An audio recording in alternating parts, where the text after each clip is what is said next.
and you're watching Johnny Beane TV. Thank you so much. Yeah, have a good night. Great to meet you. Thank you.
Johnny Beane TV. Whoa. Hey, what's up, dudes?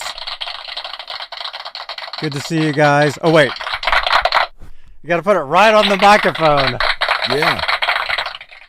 No, we don't. Dude, my ears are ringing, man. I was at a show after we did the show here. I went out. I went to a show. It was, you wouldn't believe how loud it was, man. Well, it was unbelievably loud. And awesome, right? Mini Guitar Society. I see you guys. Mad Hatter, Peggy, Scott. Welcome, dude. It's Saturday night. Straturday Night. Johnny Beane, YouTube, Twitch, X, all the places. Nightbot, there you are. Ron Gunner is here. All the way from rainy Ohio. Stormy. Thunderstorms. Stormy, Ohio. Yep. Thank you.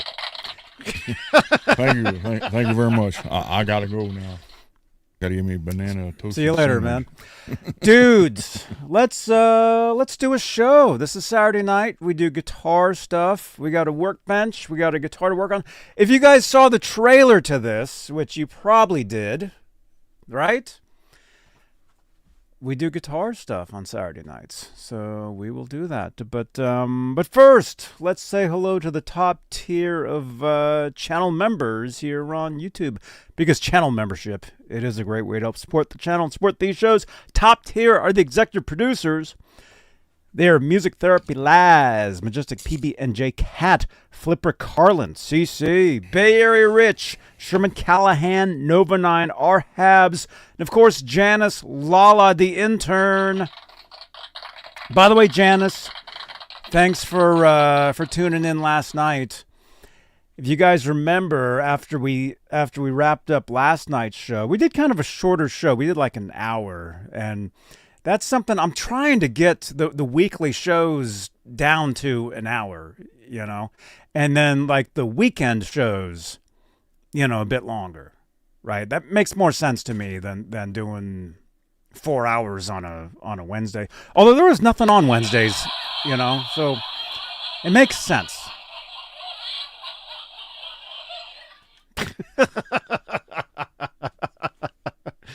Ron's like, Johnny, shut up. Hey, it's my show. I can say whatever I want. That's okay. Right, you can.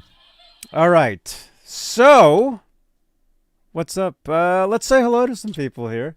Now, I'm in a good mood, you guys, because I went out last night, met some new people, made some new friends, made some new contacts, saw some live music. My ears are ring. Well, my ears already ring, but they're ringing extra loud. And I do have some footage to show you guys from last night. That's what I was going to say. Janice, you were actually in the live stream last night over on Twitch when I went out to the, what was the place called? Santa Cruz, the Jury Room. It's like this punk rock dive. And we actually had some punk legends there last night. The headlining band was actually the guitarist from Jello Biafra. If you guys know him. You know the Dead Kennedys, Ron? I heard You've heard of them. You've Yes. heard of them. I've never listened to them, but I heard of them. Well, the guitar player was headlining last night. Okay. So it was pretty cool. There were some pretty cool bands there, and it was a great time. And so I do have some footage I'm going to show you guys before we go over to the workbench. But let's say hello to some people in the chat. We got, Laz was here, it looks like.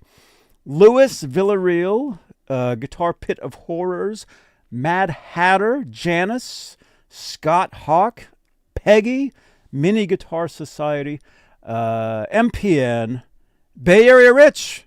Dudes, I see you guys. I see you guys are in the chat. Thank you so much. Thank you for tuning in Saturday night. So, what's the latest over there? Rain just screwed up my plans for painting today. Uh-huh. And it was 70 degrees and rain. I was like, are you kidding me? So I either get the nice day and it's 30, or I get the nice temperature and it's raining. I can't win. So what I told my wife what I'm going to do is literally the alley behind us, and there's a street. On the other side of that street. Wait. Don't go that route, man. Listen. The No. guy's got a body shop over there. Wait a minute. It's getting worse. And I'm gonna go talk to him next week and see if I can rent his paint booth out. For whatever. Mm-hmm. $20-$40 a body. Let me paint it over there. What happened to that store that you guys own or work at or whatever? My aunt will not spend the $30,000 to get the room ready. That was the minimal cost. It was. But there was a room? There was actually going to be 3 rooms. Well, there were 3 rooms. There was a little room that was going to be the paint booth, then the buffing and assembly room, and then the first room was going to be the tear down and prep. So I was going to have everything in one room to tear it all down. So you were going to take up 3 rooms? Yeah, but they were downstairs in the old piano showroom. And the other half of the room is the band instruments repair guy. Oh. These batteries. Janice, remind me to put some new batteries in this thing. So she refused to spend the $30,000 because Michael went through and spent almost $2 million on inventory and upgrading the store, so she put a halt to it. Okay, so do they still have the spaces there? Are they just vacant? They're just sitting there? They're just sitting there. They're empty. Well, I mean, you could go and you could just fix up the rooms yourself, right? No, she called the fire marshal and everything. They came out and they looked at them and they said no. Oh, okay, I get it. Because there's more than 5 people that work in the building at one time and customers come in, so she has to have the water trap, everything. It was like $30,000, and that was just for the paint booth room. That was it. The other 2 rooms could be whatever, but just the paint booth room was going to cost her $30,000. Oh man! So it kind of screws me, but I think I can work a deal with Bob over here.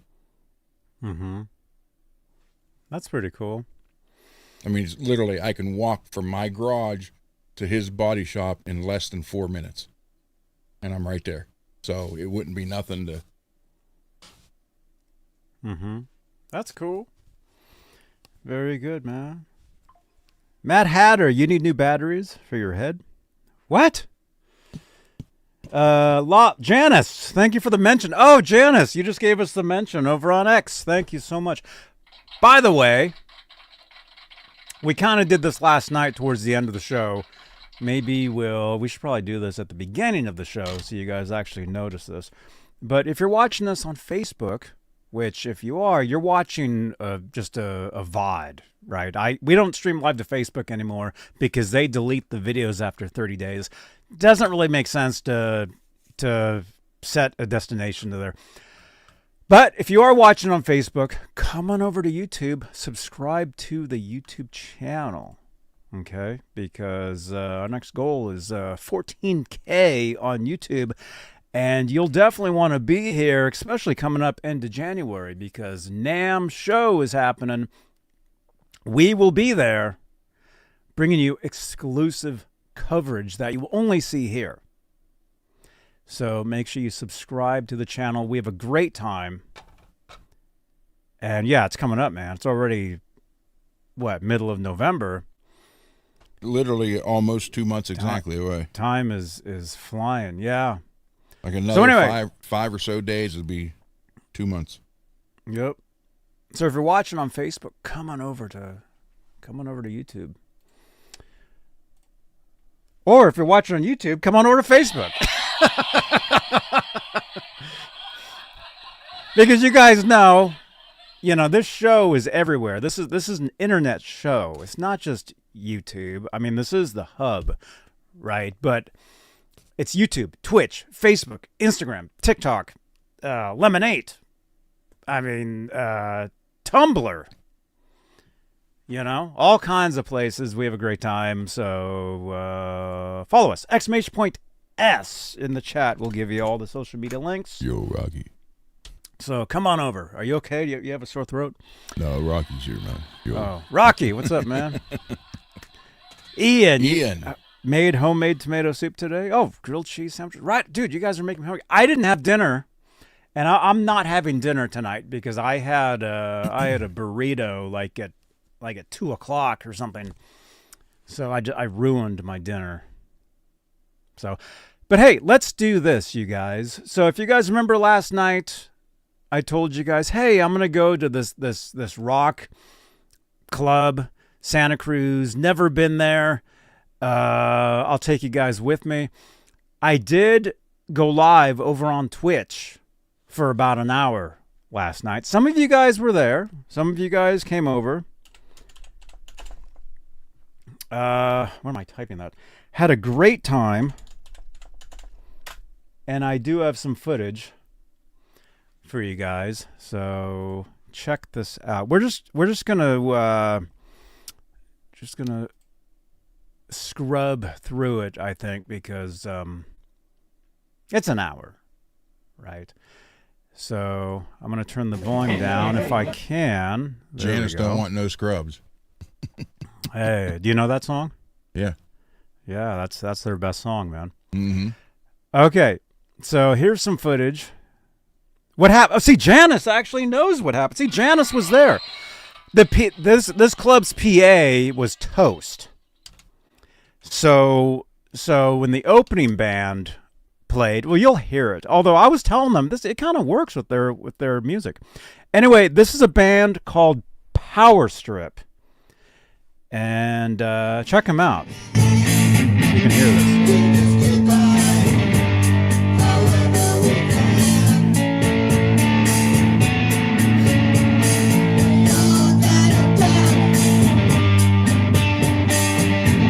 When the shit hits a fan. This is them right here. They gave me some stickers. This is pretty cool, man.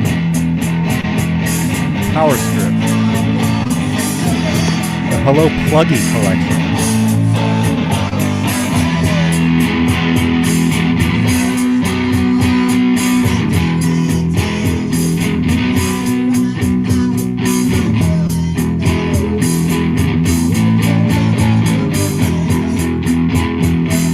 So I'm just going to skim through here a little bit.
This is a band called Powerstrip. I saw them at a club in Santa Cruz last night. The guitar player here actually works at a guitar shop that Rich and I go to. So that's how I know the guy. He invited me to this show and I went out last night. I stream this live on my Twitch channel.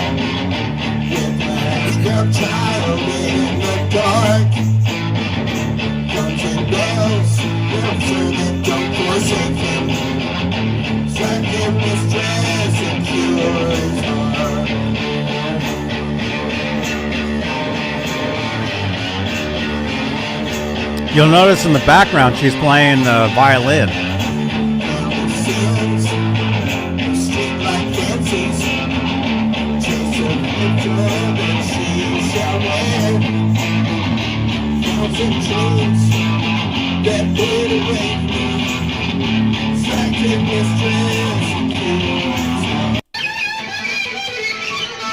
Thank you. Thank you.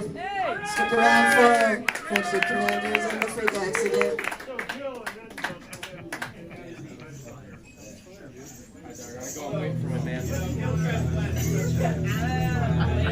It was cool. Anyway, this is them. Powerstrip. Oh, I guess they're over. Let me turn that down. The music. Wait, where are we? There we go. This was them. Local band. And I know it's just, there's just two of them right here. They were telling me afterwards that they got a new drummer. So they'll be doing full band shows. These are the stickers that they gave me. Look at that. But Rich, if you're watching this, you'll recognize this guy because you know him from the guitar shop we go to. This guy right here. Look at that. He's wearing a Bikini Kill t-shirt. Ron, you ever hear of Bikini Kill? Nope. Merch with you tonight. Power to the strip. Power to the people, man.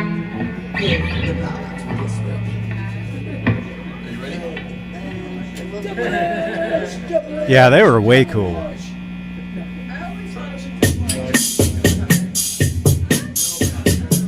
Jamaica. No. Little clave for you.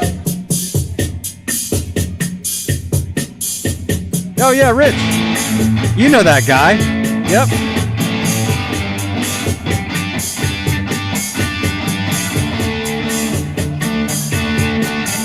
So I'm just scrubbing through here a little bit.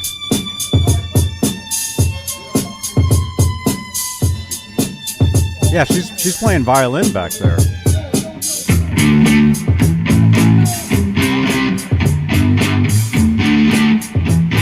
Yep. That's right.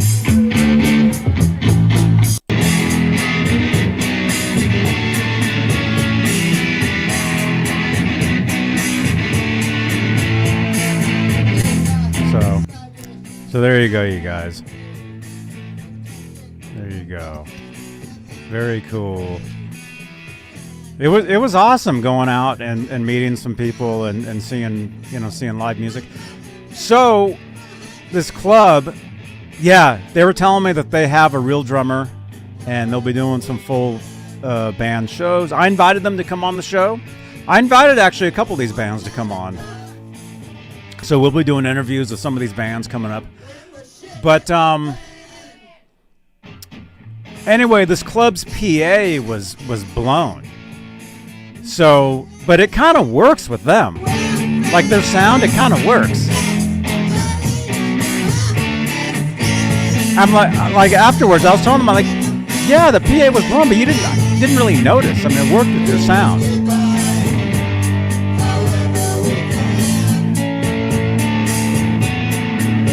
So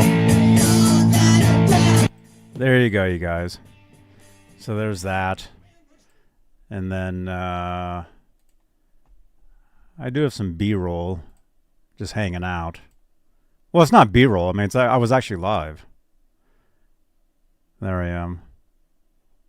Wait, where'd you just put that dollar, Johnny? At the bar. I don't know. We didn't see it.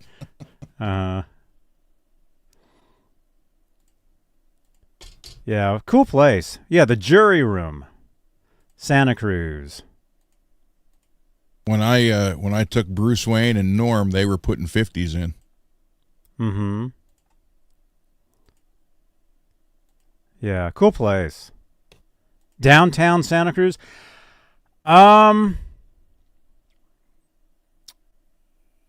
No, actually off dang it. What's the Ocean Street? I think. Mad Yeah. Hatter. I know you're laughing because you think that was a joke, but I actually took George Wendt and Michael Keaton to a strip club. I was in a movie with them. That was before he was Batman, but Norm was still Norm. Norm was still Norm. Yep. Yeah, because he'd been Norm since, 81? Cheers came out in 81 or 82. So, like I said, when we walked in the club, you couldn't, it was like, I don't know if they saw us coming in beforehand, but when we walked in, everybody in the strip club looked at the door and yelled, Norm. That's crazy, man. That's pretty cool. So, yeah. That was an NA. That was an NA Corona. No, dudes, I'll tell you. No, it's not worth going out to a place and getting loaded and driving home. It's not worth it at all. You know, it's not. So I'll have a couple NAs and then, be cool and then, split. So very cool, and it's kind of a bummer that the PA at this place was blown out because the next band was freaking amazing. I didn't stream them. I don't even. Let's see. I have photos. And he was picture, Ian. Huh?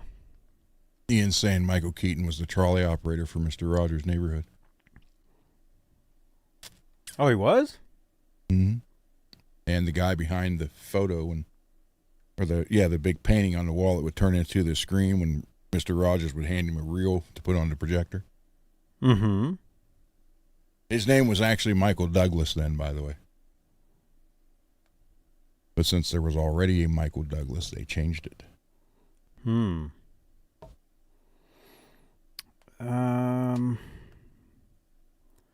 Let's see if I can find.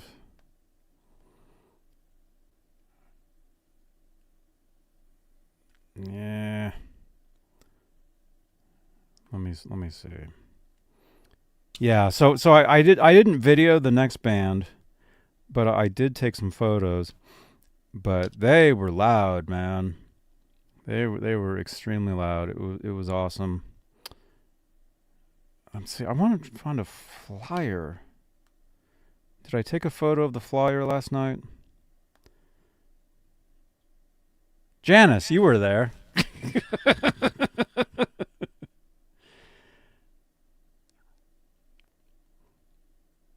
Oh, well.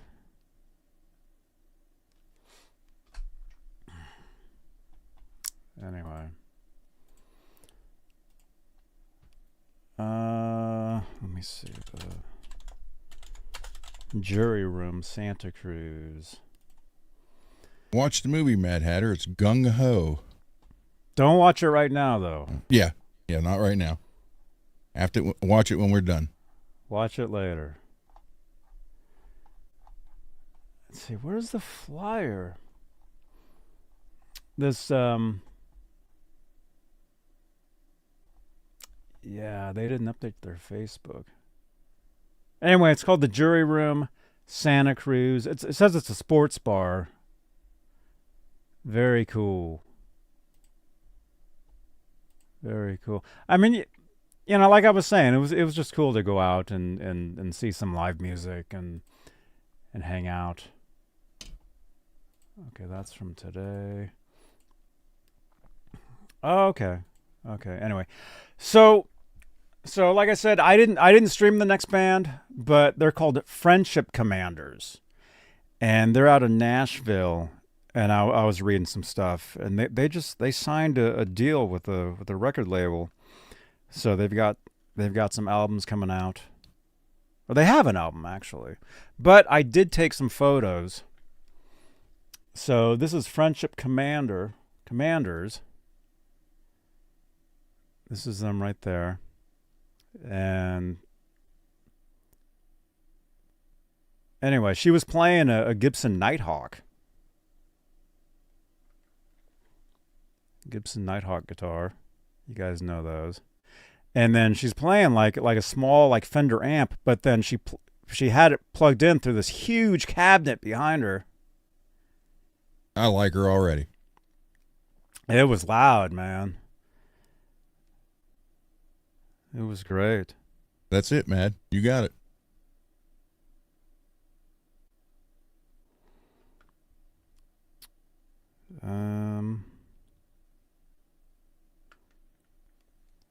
Yeah. So I took some photos. But I did invite them onto the show, and they said yeah, so we'll see them on here at some point.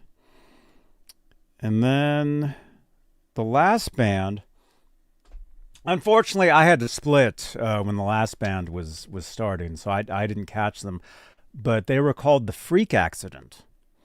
And the guitarist in this band plays with Jello Biafra from Dead Kennedys.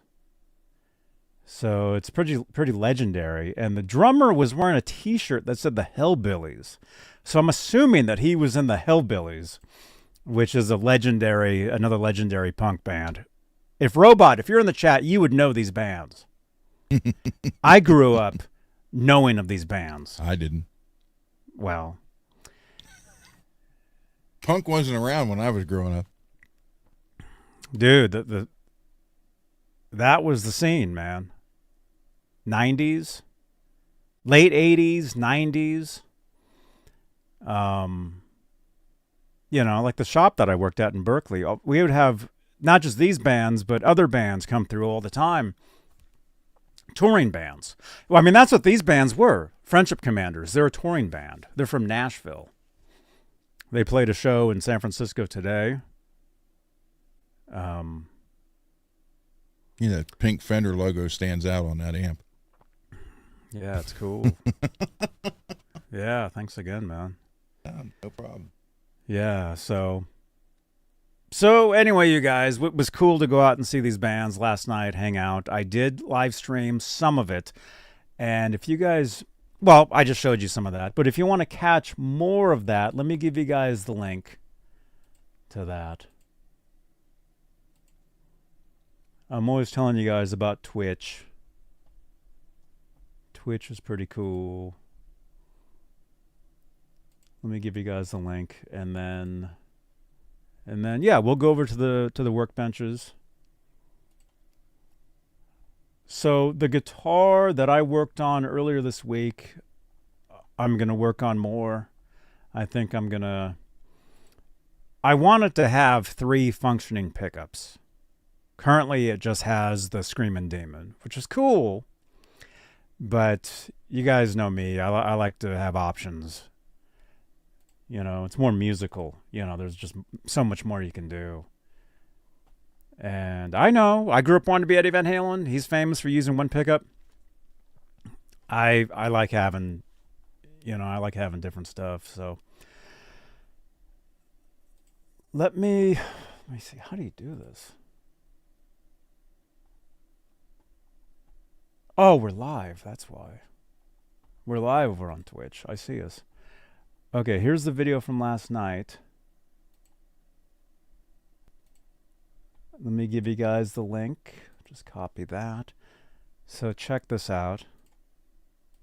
There it is. Actually, what am I thinking? This link is actually in the comments of last night's show. Because Janice was in the live chat for this last night, and then when Frederick Commanders was coming on, I shut the stream off, and because the PA was blown, and it was, the vocal. She's an excellent singer, and it wouldn't have done them justice for me to have streamed that, so I didn't. And anyway, so Janice had dropped a comment on last night's show in the comments saying, "Hey, I just came back and you're gone," and I commented back saying, "Oh, yeah, I shut the stream off, but if you want to see it, there it is, or go to last night's show, check out the pinned comment at the top, and that's this. You can check that out." So cool. Okay. All right. So I'm gonna go to the workbench. I'm gonna tear this guitar apart. So come on over, you guys. And I gotta. The workbench is kind of a mess, so I gotta clean the workbench too. Mine is too. Enter studio. Okay. And in the future, I'm going to find a better way to do this for you guys. Enter studio. Wait. Hang on. There we are. All right. I'm going to go over there. He's going to the bench. Yep. So am I, but I have to find something to work on because I was going to work on. I was hoping to have Dane's painted today, but since it rained, I couldn't do that.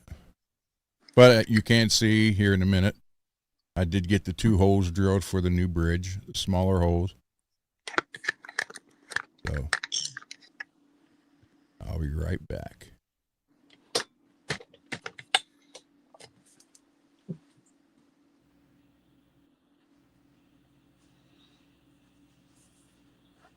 Okay.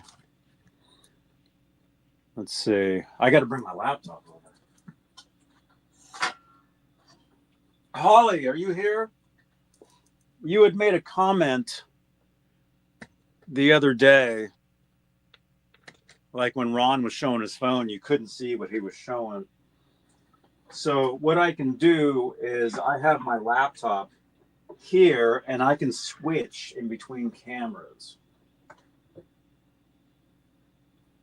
I just have to have it set up.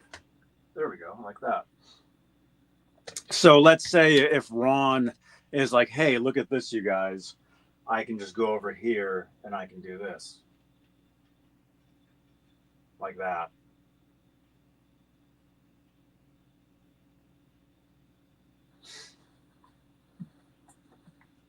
Okay, let's get rid of this.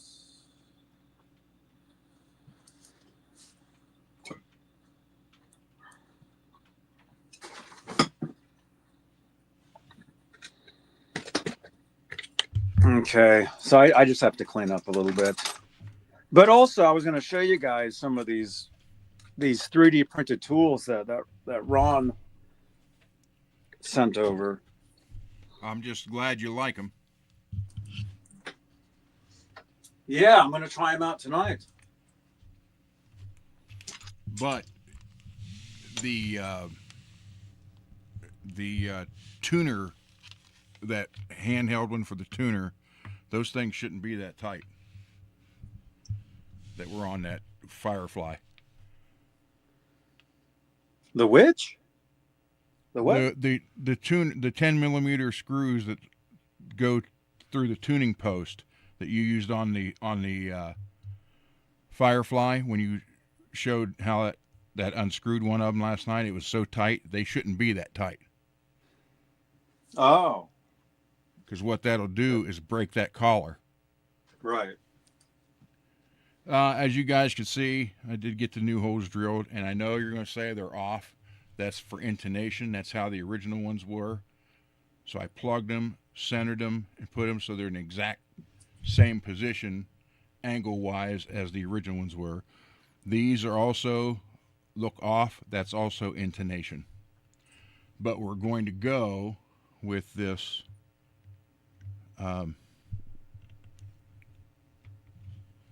this roller adjustable bridge.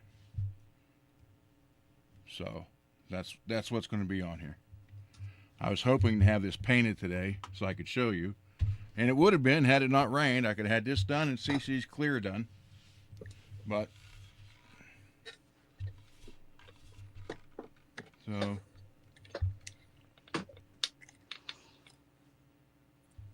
oh well. Hey, Stage Left Sounds, great to see you, man. so I will let me find something to work on, and Okay. I'll be right back. Stage Left Sounds. You guys, check it out. I did an interview over on his channel a couple weeks ago. Here, let me give you guys his channel, actually.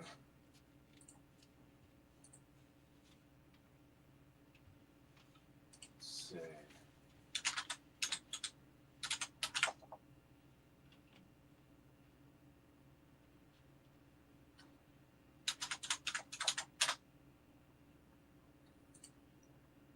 There we go. Here. I'll jump back over here just for a second. Here, let's do that. Pretty good, dude. Okay.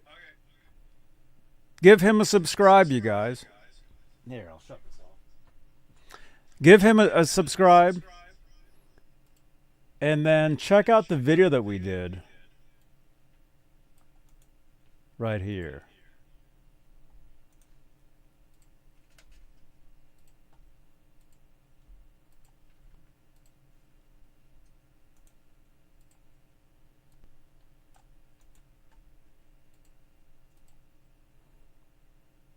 There it is.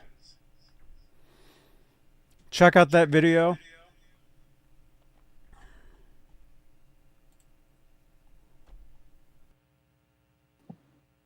All right. 1, 2. There we go. Yeah, so you guys check out Stage Left Sounds.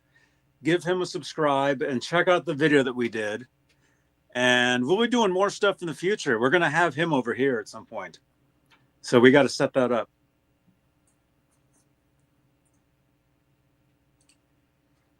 There you go. All right. So I just got to clean up. Why is this so short? I got to clean the workbench a little bit. And then I'm going to work on this. You guys remember I was putting this together. When was that? Wednesday, I think. I like the VegaTrem. I like the Screamin Demon, the George Lynch. But I want to have 2 more functional pickups in the guitar, which means I'm going to need a switch. So tonight we're going to install 2 more pickups and a switch. Probably the tone knobs as well, because I do have an assembly that I can install into this. So that's what I'm going to do. So, although it is pretty interesting, you know, as is. But like I said, I do like having more pickups.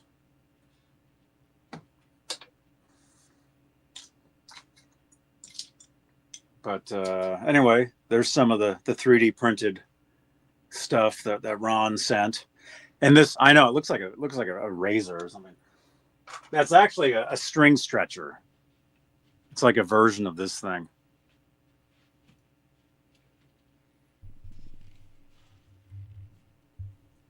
Look at that.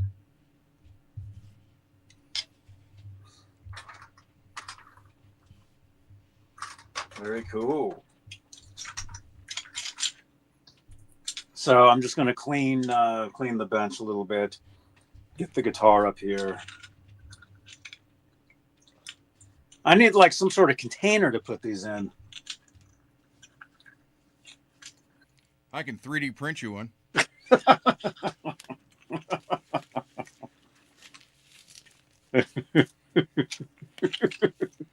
I can.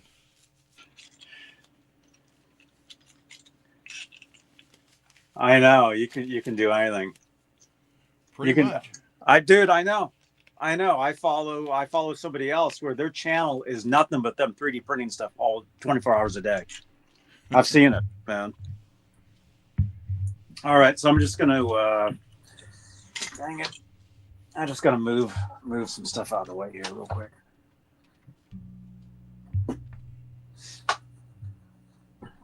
Oh, that's right. And I've got this other Leo James or Leo Jam's neck. I think at one point we thought it didn't work, but I think it does. Because I found a wrench, I was able to adjust the neck. So we do have a neck for another build coming up.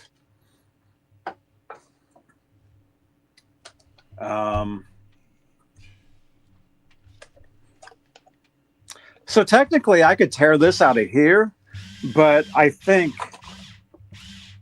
I already have some stuff. And so I'm just going to do that. Let me see. I just got to clean some of the stuff off the bench real quick.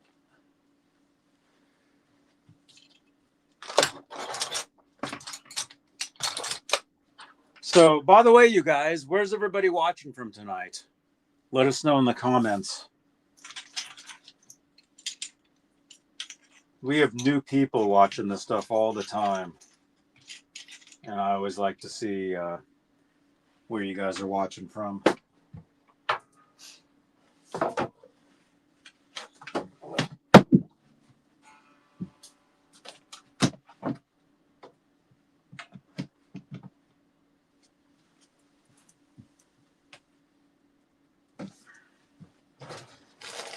I'm just going to put this in here.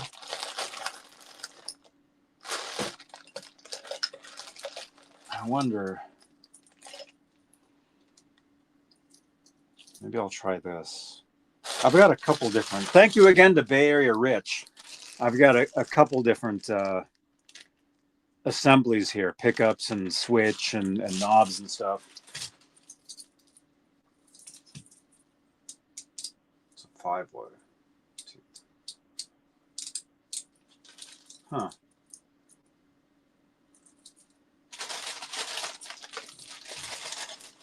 They're probably both the same.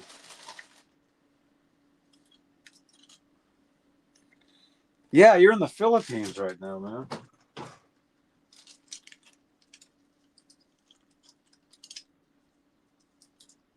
Stage Left Sounds is in DC.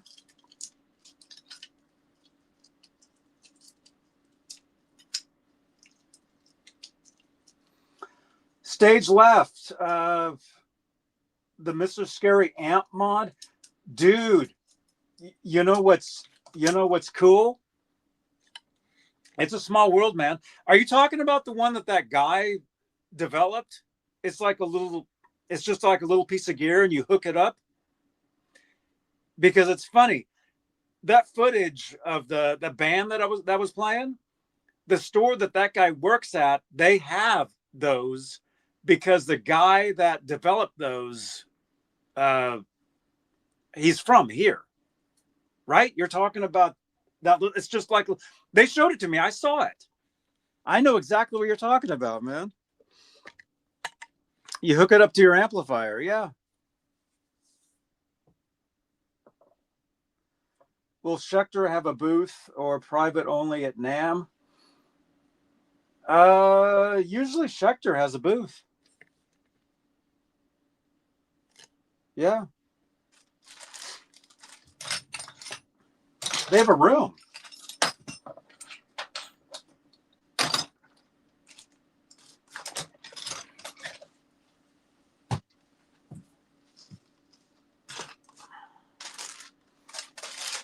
All right, I think I'm going to use that. I think I'm going to use this.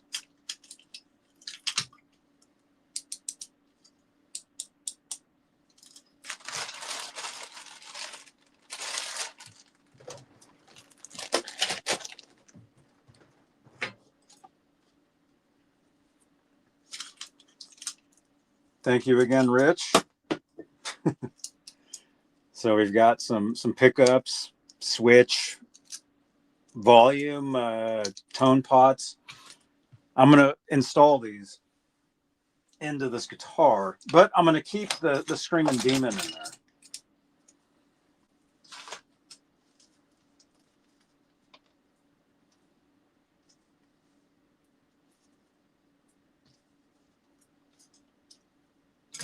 I've got like piles of screws here.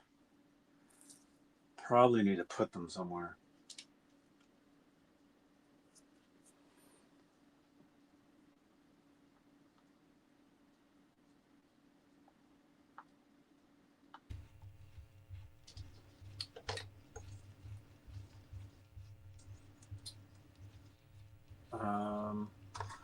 I've got these little jars.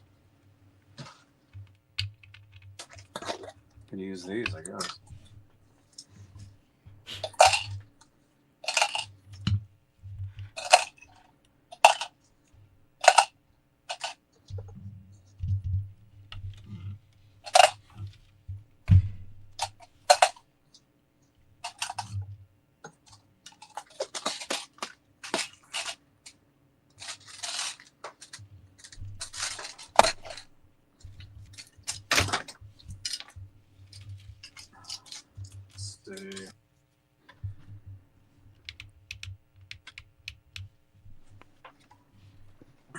So this is the guitar. So basically, I want to have two functioning pickups here. I'm going to keep this. I want two other ones.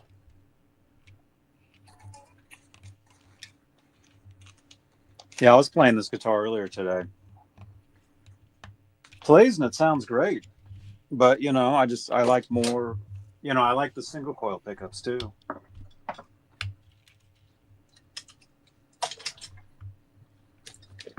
Move you guys over here.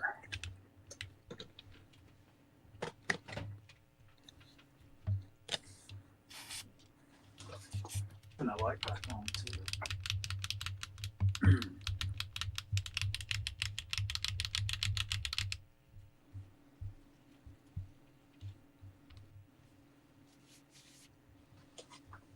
They only have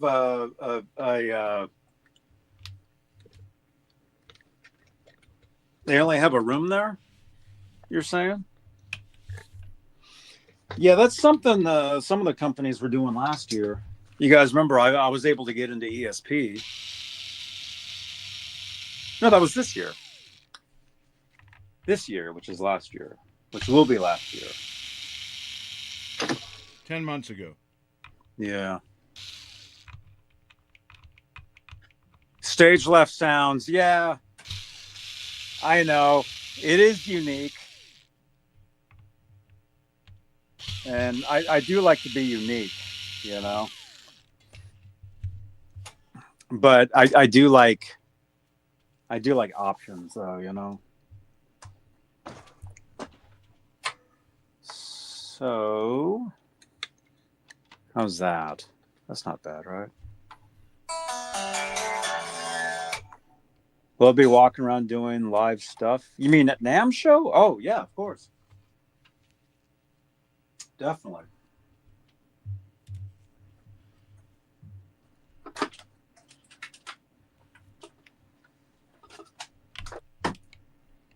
I tell you guys, you know, make sure you tune in for that.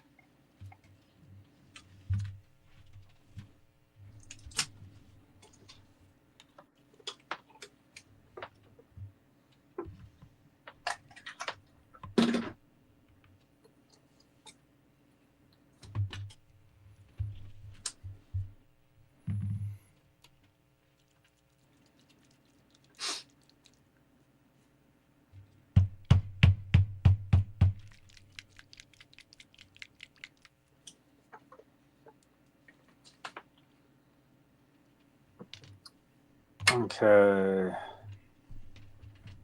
At NAMM, I think there was internet issues. Oh, yeah. Yeah, that happens.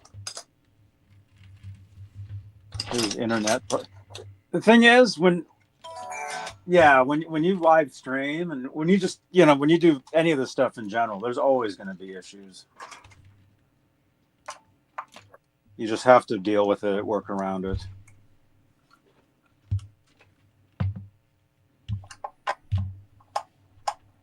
So, by the way, Holly, there you are. I was saying, you had mentioned to me about cameras and stuff. So I have my laptop here. So say if Ron is showing his phone next time and showing a photo, I can just go and I can highlight them like this. So I can do that. But Ooh. you guys have to get my attention though. Okay.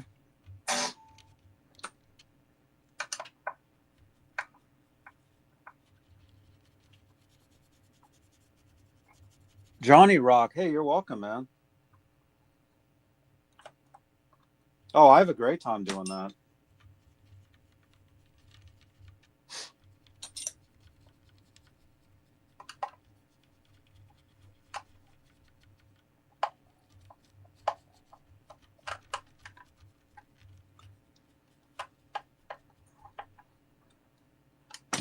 Got the gold screws that I put in because I couldn't find the other ones because I left them on the floor.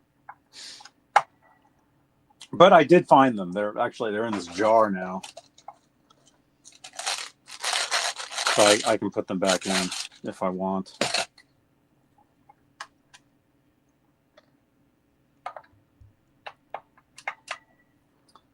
I'll use a different screwdriver.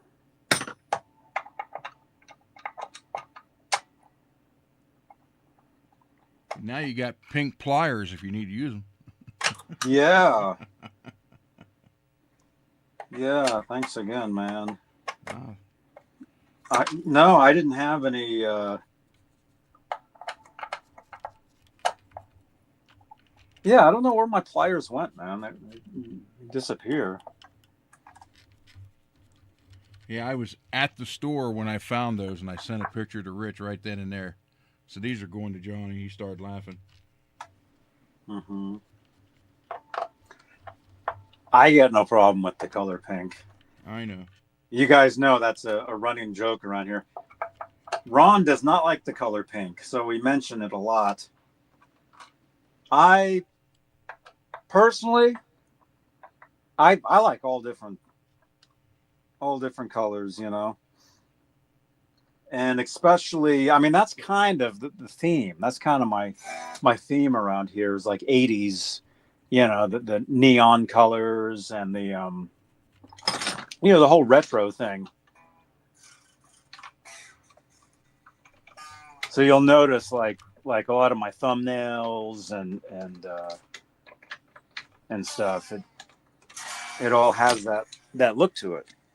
Because, you know, that's what I grew up on. I grew up on that, and it's, you know, it's cool again.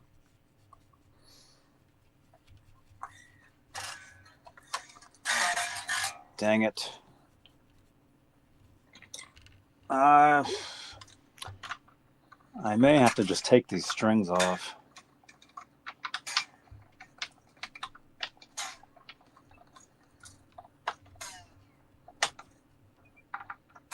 Pink is great. Always stands out.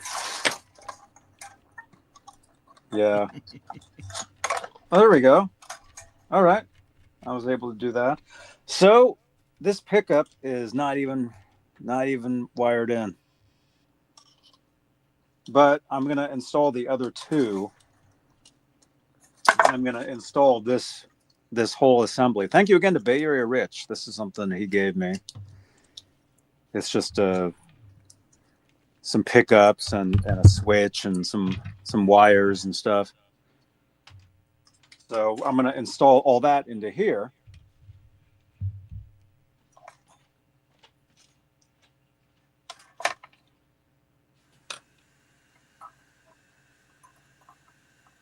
Daryl, what's going on, man?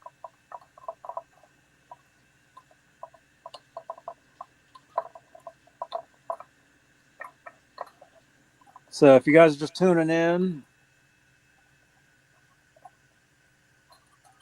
I'm rearranging the electronics of this guitar.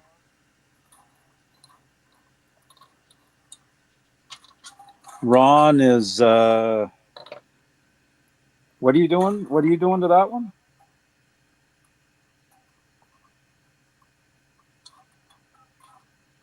I think he left.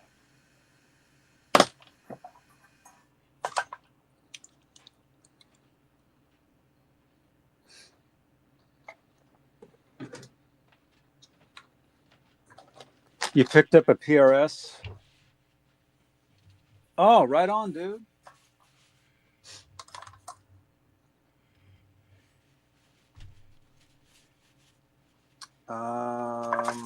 Let me think. What am I doing? Am I going to get rid of this pot? I should actually. Actually, I need to ditch this pot because it was too big. I remember that. I need to, at some point, I need to route out more of this swimming pool route here. That's right.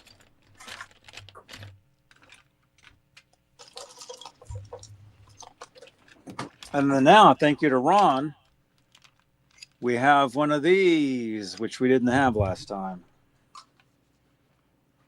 So here, I'll show you guys what I'm doing.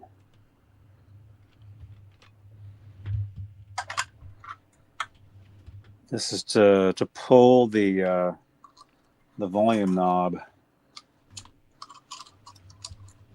So that, right? Yeah, you slide it under, then drop the ring down. There it is.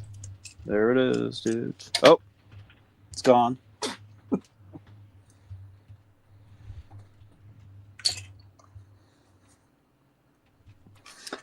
So what I'm going to do is I'm going to get rid of this volume pot here because it was too big. It was hitting right here. This needs to be taken out. This whole section needs to be cut out. Maybe if I can find somebody with a drill press or something, we can just get that done pretty easily.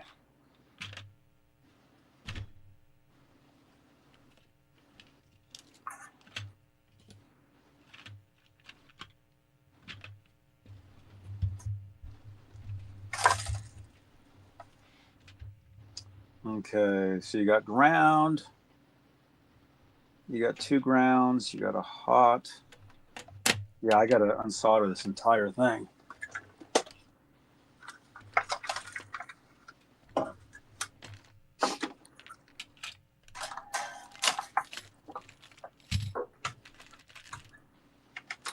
Got this little fan for soldering.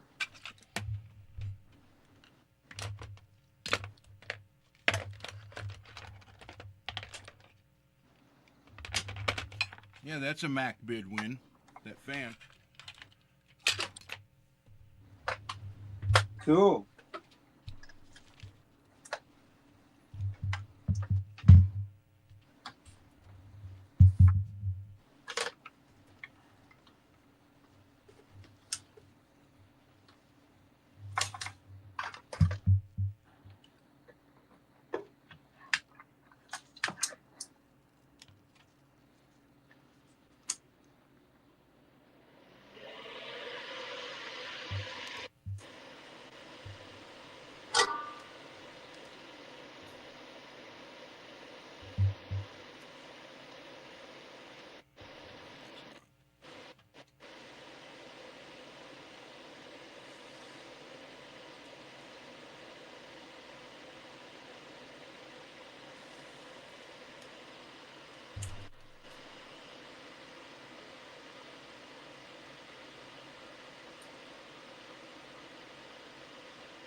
These tweezers are going to come in handy already, man. You mean the pliers? Well, yeah. Yeah, same thing. See, just like that. I just used them. Well, they are pink, so.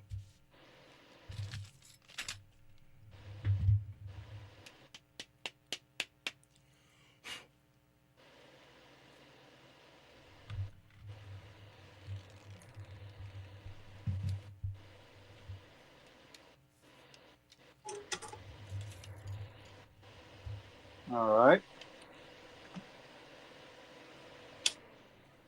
Yeah, this comes in handy, man, because the solder smoke just goes right into it. And that's cool. And that's a HEPA filter in that too. Hmm.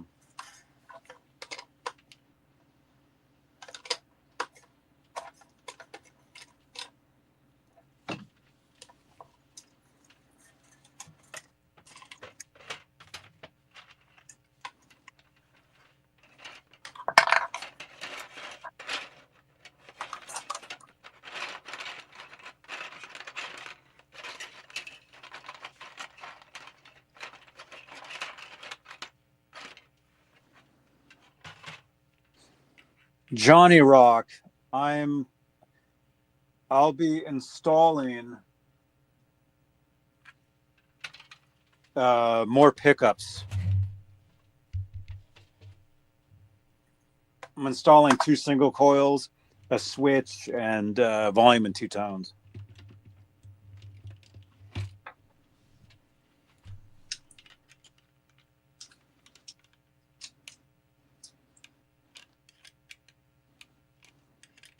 Well, hopefully the switch fits. You never know.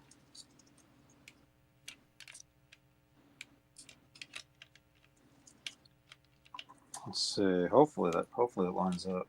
Yeah.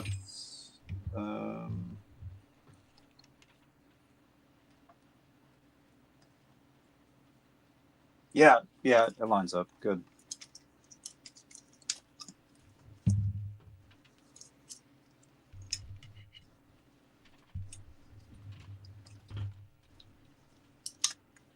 I just got to figure out which pickup is which here.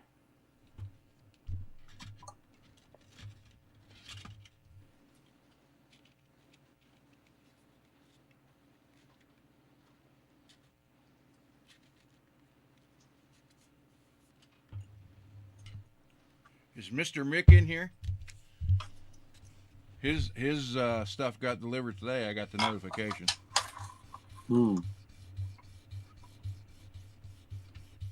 Okay, that's ground. That's hot. Hot ground.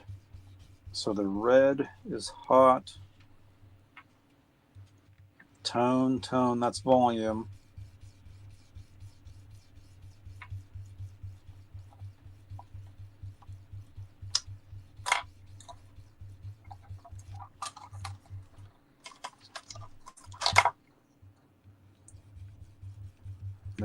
Okay, so the yellow one is the bridge one. That's one we got to get rid of, I think.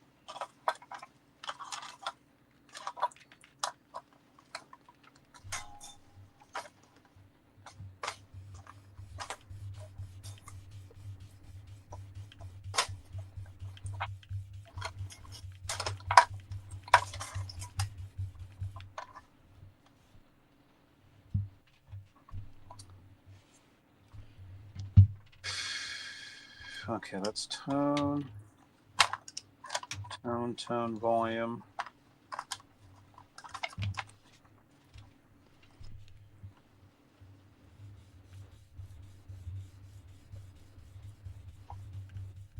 What guitar are you working on? That Chapman baritone.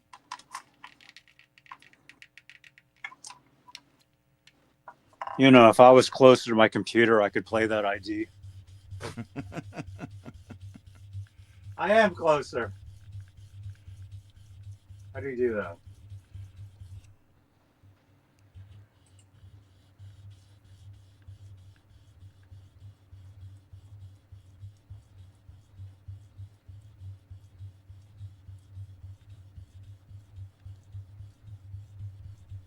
Beane TV. Okay, you ready? Ready. Greetings, I'm Rob Chapman for Johnny Beane TV. Have an amazing day. Watch his videos, like and subscribe.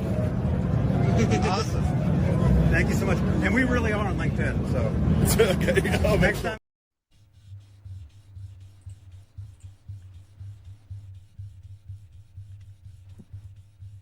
So there you go.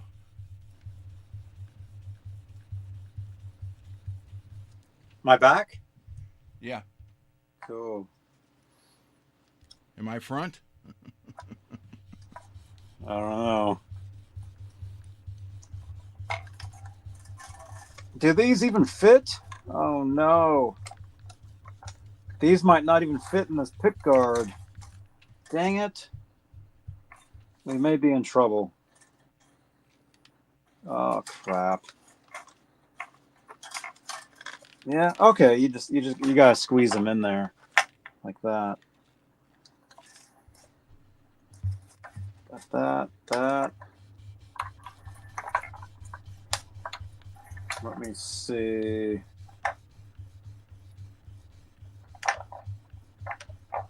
According to this, okay, the pickup I want to get rid of is yellow and black. So that wire.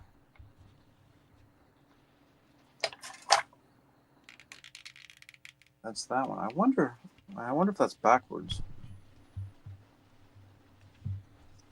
Do you happen to know if you're looking at a 5-way switch? Yeah, it's reversed. Do you want So- the inside here? Well, when you look at a 5-way switch, when you flip it back for the bridge pickup, the contacts are going to be towards the front. So do I want the metal part to be on the inside or the outside? You see that? Yeah. That's usually on the outside. So that's correct. Yes. Well, then if that's correct, then the bridge pickup is the one all the way on the opposite side. Yeah, on the up front. here. So Yep, the yellow wire is the hot for this yellow wire right here. So I need to get rid of that wire. Okay, that makes sense. I'm gonna have to find some screws for this. This is so much easier, man. Just use it, then turn it with the thumb knob right there to the next piece of sandpaper, the clean spot, and there you go. Mad Hatter, have a good night, man. Thank you again Good for all night, your Mad. support, dude. Don't go away mad. Just go away Hatter. Oh my gosh. I know, that sucked.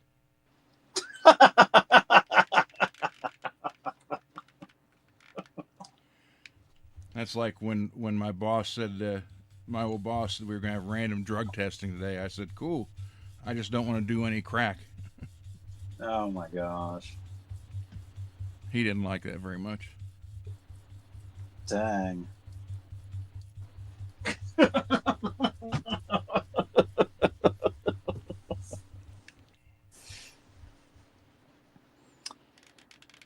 Oh man, I need screws for all this stuff. Are there screws in this other assembly? Come here.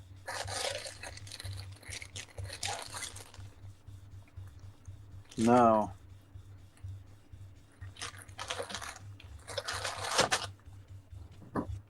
I'll figure this out. Okay. I'll be right back.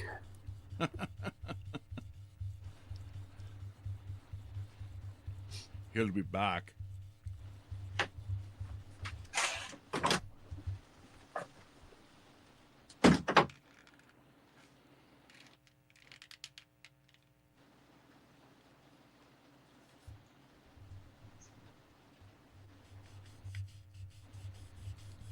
I am probably going to sell this Chapman baritone.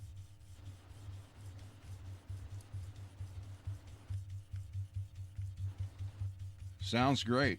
I just don't play it enough.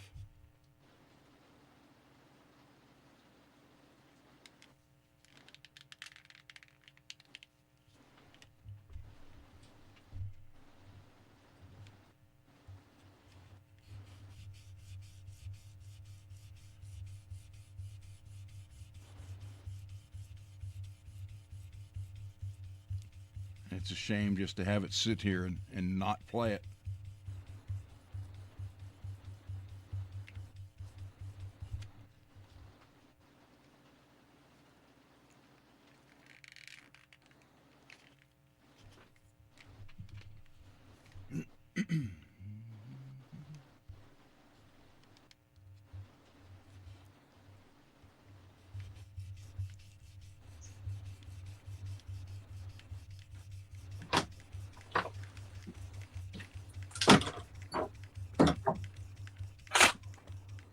Yeah, it's raining here too, man.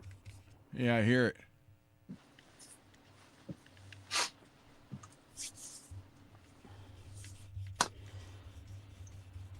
Let's see. I gotta find screws for the pickups and for the switch. Probably have to steal them out one of your other loaded pick guards. Yeah, probably.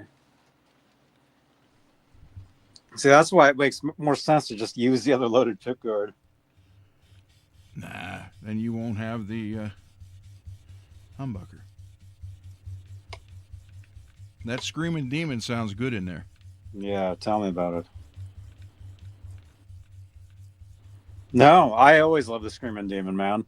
Back freaking 20 something years ago, when my main Kramer guitar had a Screamin' Demon and I was using the 5150 half stack all the time. That was a great sound. That was my tone.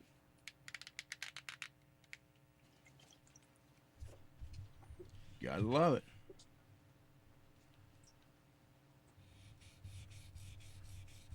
Yeah, Screamin' Demon is a great pickup. And everybody thinks just because of the name that it's a hot pickup. They're usually under 11 ohms. Mm-hmm.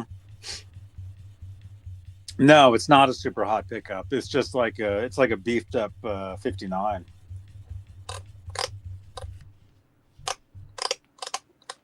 All right. So I'm assuming this is all very similar stuff. Actually, those pickups have the different magnets on the back than these. I wonder if the wires. You can swap the magnets out. I'm not going to go that crazy.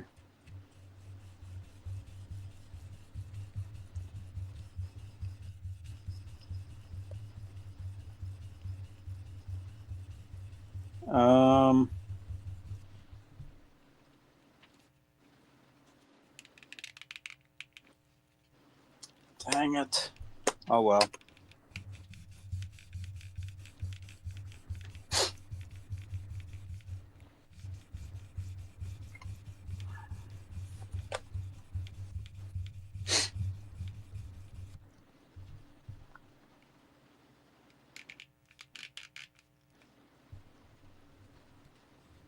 Let me just see if this works.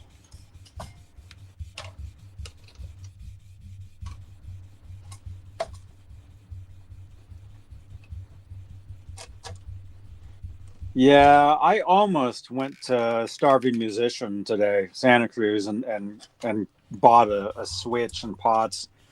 I probably should have. I almost I thought about it, but then I thought, oh, but I already have the stuff.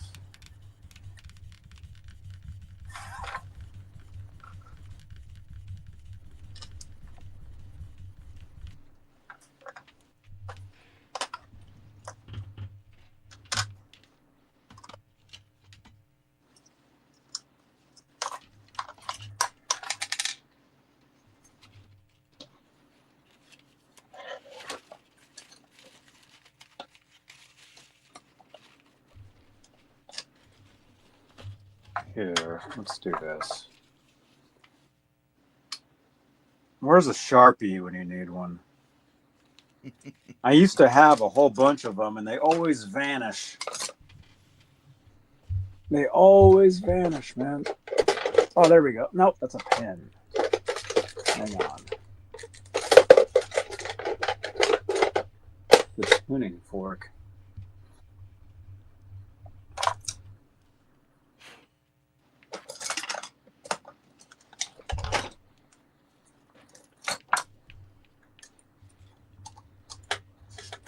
I actually might have one on my desk over there. I'm going to mark these pickups on this other assembly so I know what they are.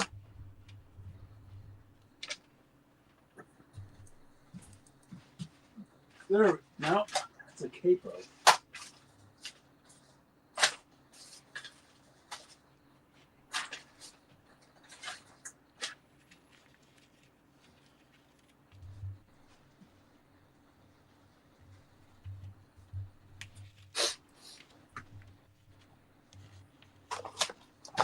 move some stuff out Favorite of the way. guitar in my collection now that I have?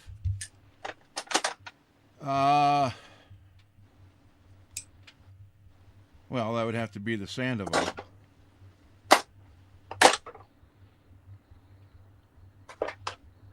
And just because, you know, that's Randy's guitar. That's your favorite? Yeah, even though I don't play it.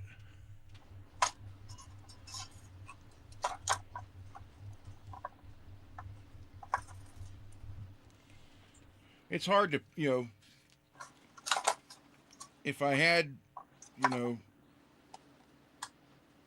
only 10 or 20 guitars, it'd be easier to pick one, but when you got more than you actually need, it's hard to pick which one you want, which one's your favorite, because they're all a little different. That's the whole thing.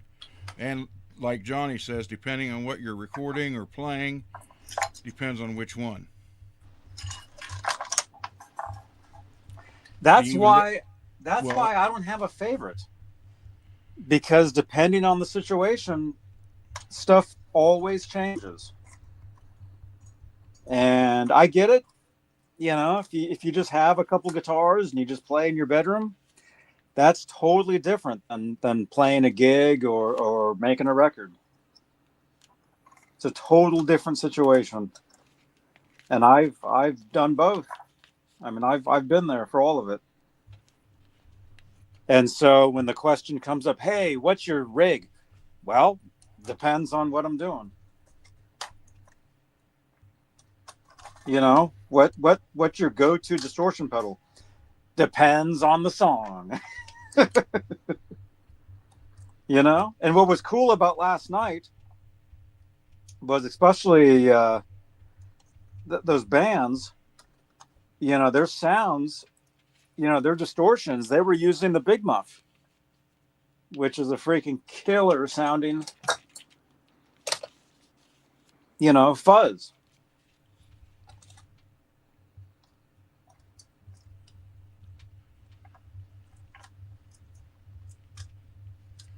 Yeah, it's just, I mean, my favorite guitar of all time, I no longer have, which sucks. And that's my 87 M1 Custom ESP.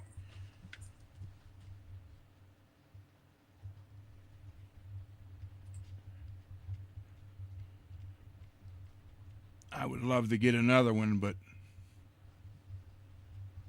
I can't afford $3,000, $4,000, $5,000. That's what they are now.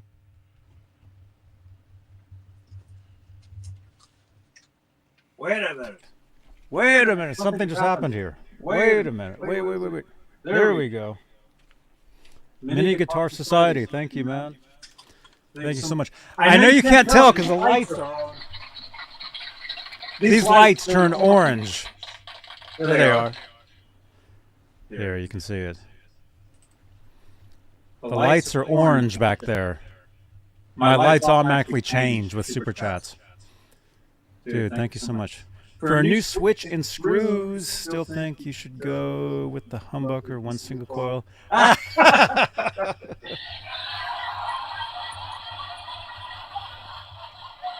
Thank you for your support, man. Yeah. So what I'm doing tonight, as far as this guitar, is I'm just switching it. I know. Sorry about the audio. It's because it's coming through my phone. I'm switching it to this tonight, and then next week I'll probably be switching it again. So, dude, that's and here. Let me do. There we go. I'm here. So that's exactly what I was even just telling you guys. It depends on the situation. It depends on what I'm doing. You know, the gear always changes. There's no set thing. You know, at least for me. And mini guitar, I'm going to leave that up there. Thank you again, man. Thank you for your support, dude. Yes, sir. Thank you. Yeah, I almost went to the store today and got some switches and pots and stuff. Oh, wait, I got to get that. Hold on. Be right back.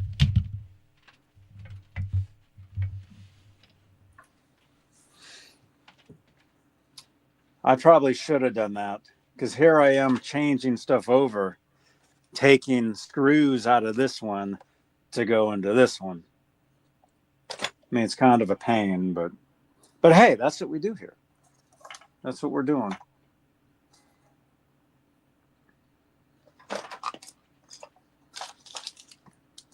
What is this? Guitar Center. Oh, cool.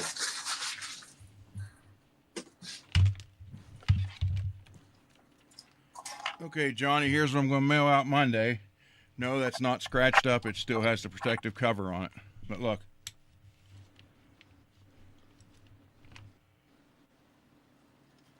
Cool. And it's push-pull volume. So, 5-way. Just swap out, put the Screamin' Demon in here. And then, here's tuners, a barrel jack, a couple other things, a real nice Telly bridge pickup with solid brass bottom, and then some foam so you can get rid of your rattling springs. And then I'll obviously have a few more things in here. Cool. Thank you, man. Yeah, you're welcome.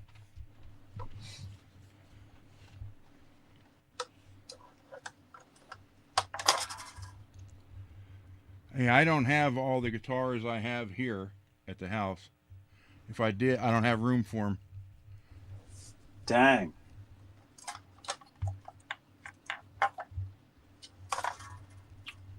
How am I going to do this?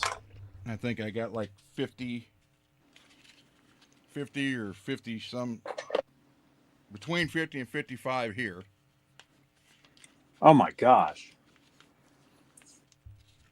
And then the rest are steward.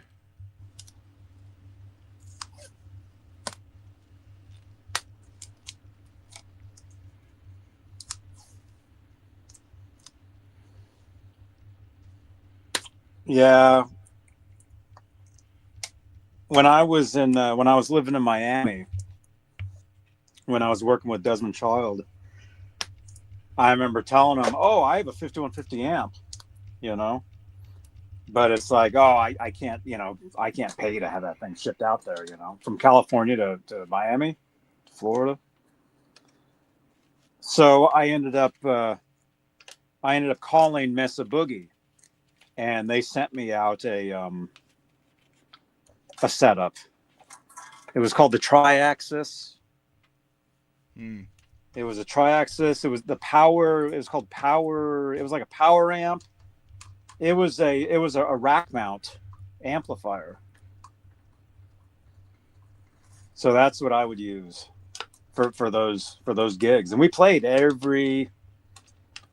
least a show a week for like 9 months. Like every week we played a show. But and in a situation like that, when you're playing shows every week, when you're demoing, when you're recording, the gear is always changing. And that's how it's always been ever since. That was freaking 25 years ago. So every band since then, I've always had a different setup. It's never been the same stuff.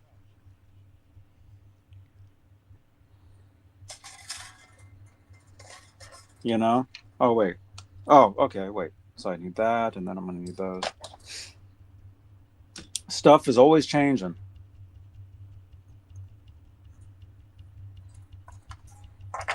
So anyway, going out last night and seeing those bands, it was cool, to hear some live, music,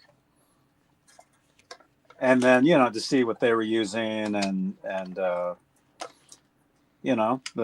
setups, and because I dig a lot of different stuff, you guys. If you guys spend any amount of time on my channel here, you'll learn that I don't listen to one type of music. I don't play one type of guitar. I'm into all different types of stuff, and I'm constantly being inspired by different things. And as a musician, that's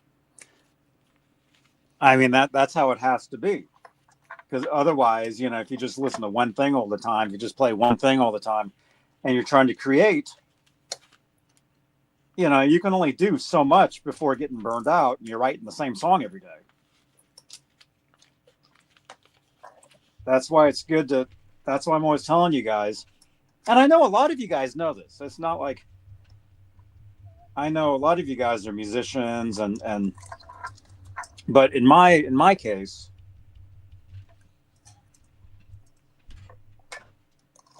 I like to listen to a lot of different things. I get inspired by stuff that there's not even guitar in the song. I get inspired by synthesizers, by vocals, by all different types of stuff. And since I play the guitar, it makes me want to pick up the guitar and create. If that makes sense. Johnny likes Taylor Swift. I love Taylor Swift. Taylor Swift, you're laughing, man. She's laughing at everybody. She did it, man. The dream that every artist has ever had, she accomplished. Whether you guys like her music or not, what she did was the impossible. And it's inspiring. It's also depressing because most of us will never achieve what she's achieved, but it just shows you, what can be done, if that makes sense. Tay-Tay, yeah. Yeah, and as far as crossover, she started in country, and if you listen to her records now, there's some country stuff there, but it's pop, it's rock. Her last album, like the one that just came out, there's some songs on there, man, that sound 90s alternative. It's true.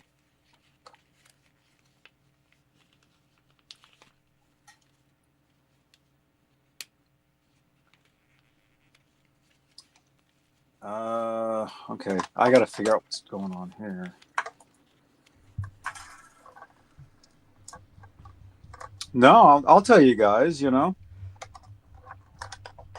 talk a lot of Van Halen, I talk a lot of rock music. I grew up on that stuff. I was first inspired by that stuff. Do I want to be Eddie Van Halen? No, I don't. Do I want to play a one pickup guitar through a stack? No, I don't. The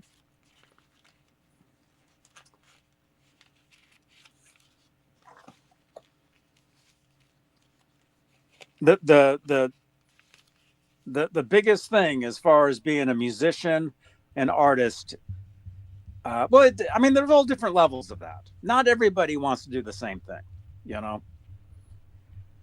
but for me, when it comes to being inspired with music, I just want to be inspired by stuff.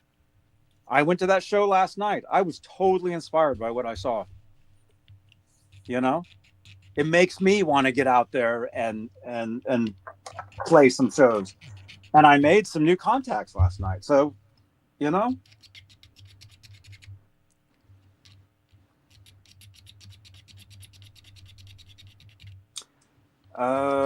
me think. Okay, so I got to get rid of this pickup. Okay. All right, let's see that.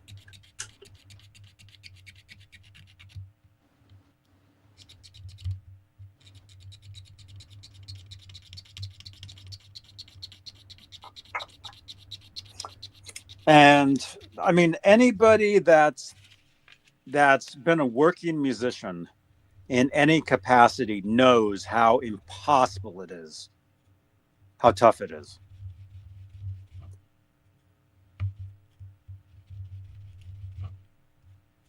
I mean, last night, I saw these bands. They're touring. They travel. That's all they do. That's all they do is they travel, and they show up to play these gigs. One night could be a dive bar with 5 people and the amp and the PA's blown. Next day could be a freaking theater with 1,000 people. Total different. Every night is different. I've done that too.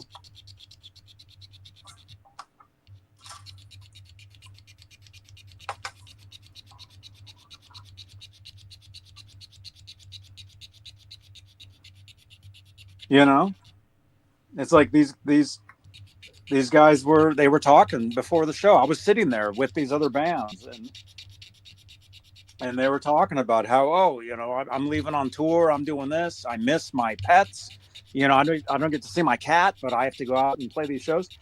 And that's what you got to do.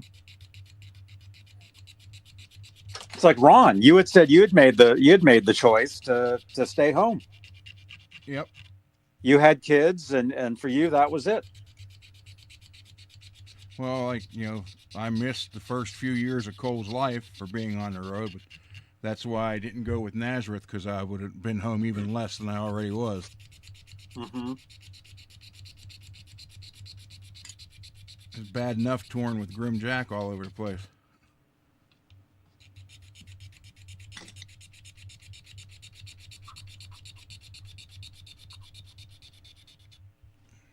And Child's Play and Leather Wolf, and God, I couldn't even.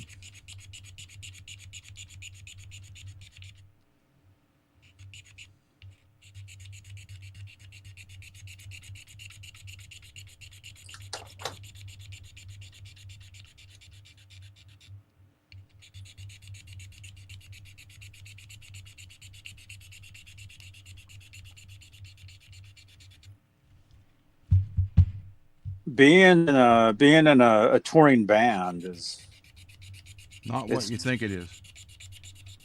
Well, it is. I mean, it is what you think of it. It is, but it's a lot more. Well, I mean, the average fan of music thinks it's limos, $1 million mansions. No, I don't think that's the case anymore. Well, not anymore, but it was in the '80s. Well, dude, you're fucking talking 40 years ago, man. Oh, I know. That's the past. That was my time. That was my time. The '80s was me. From 85 to 84, or from 85 to 94. So you were riding in limos? Actually, we did. Yes, we did. Matter of fact, we had a limo take us to our very first show. I swear to God.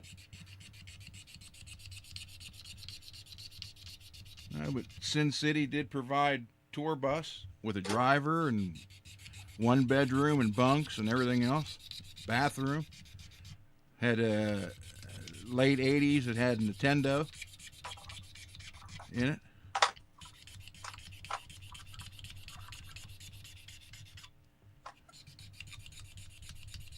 We had the contracts, the riders, all kind of stuff.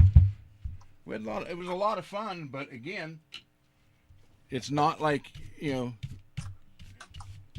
at the end, at the very end, when we were opening up for, it was actually anybody. It was Grim Jack, Leather Wolf, Rothschild America.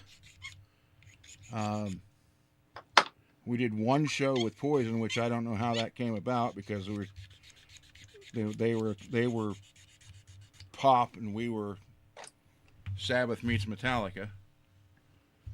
And but every time we did that last year, every show we got paid $4,500 for playing 45 to 55 minutes. Cool. And that was a lot of money, for just an hour's work back in 89, that had been 91, 92, and 93. But we did our fair shows for free, just to get, just to show who we were. And We did all that. You got to.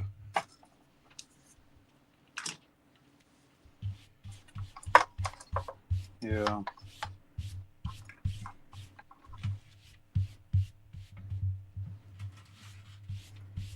Wait a minute. Wait, according to this other setup, the middle part's inside, not on the outside.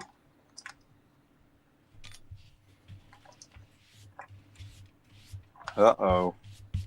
Yeah, Lawrence, I was 100 pounds less, had hair longer than Cole's, my son, in Faith and Failure. Wore leather pants, rode around on a Harley. The girls video was very inspiring to us.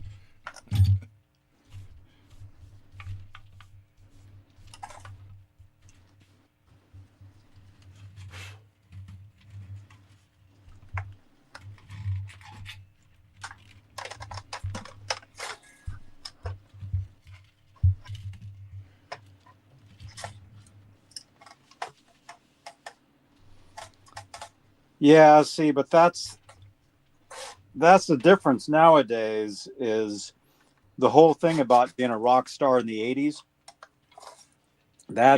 It's gone now. That's that lifestyle. And the thing is though too, a lot of it, like I was telling you guys the other day, a lot of it is image. A lot of it is because I've known some rock stars, you know, and they're just regular people. Yeah. They're just regular dudes. It's like what I tell you guys. A rock star is something that somebody labels somebody else. You don't go around saying I'm a rock star. Well, we both know a couple people who do that. Well, I don't know them. You know them. I stay away from those people, dude, because I can see right through it.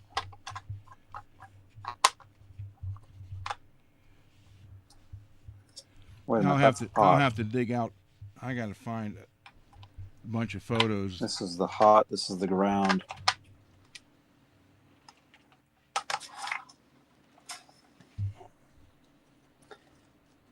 It was a different time, man. And so, you know, you actually got to live some of that stuff then, because we're, you know, different age. For me, that was the MTV. That was the thing that we would watch and think, oh, it'd be great to be doing that. And then next thing you know, grunge comes out and it's the total opposite of all that. Yep. And that was really my generation, which is kind of the music I was watching last night.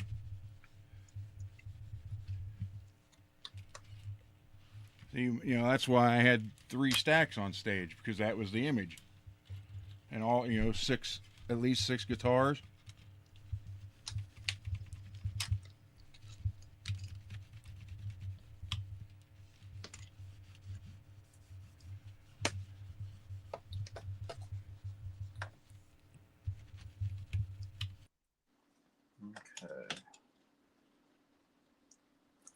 So by the time the 90s came around and the grunge bands came out, the whole 80s thing just became like, oh, dude, that's, you know, you could see right through all that stuff. And 10 years later, internet comes out, or the internet is really available, and the world instantly shrinks. Freaking 10 years after that, 15 years after that, social media comes out.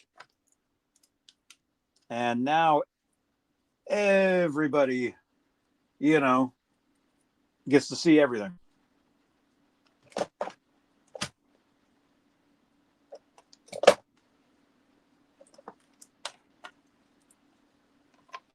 And like I tell you guys, the ones that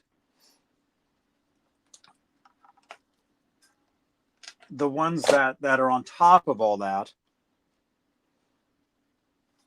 like I tell you guys, I'm on top of all, when it comes to technology, when it comes to social media, I'm on top of all that stuff because I know that's how the game is played now. You know, you guys, we talk about AI and how, oh, it's either going to destroy everything or it's going to make things better.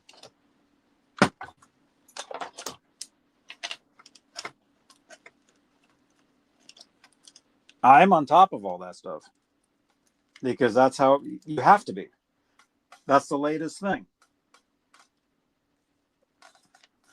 You know, if you're in any kind of entertainment, whether it's music, whether it's film, whatever the media is, if you're serious, you have to be on top of everything. You have to embrace everything, and you have to learn. You can't be scared of it. You have to learn how to use it.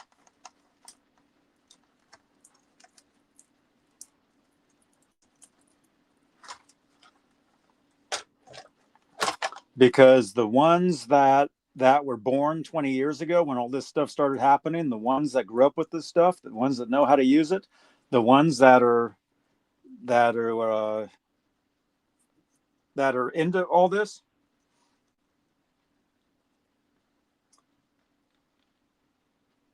they're going to fly right past everybody else.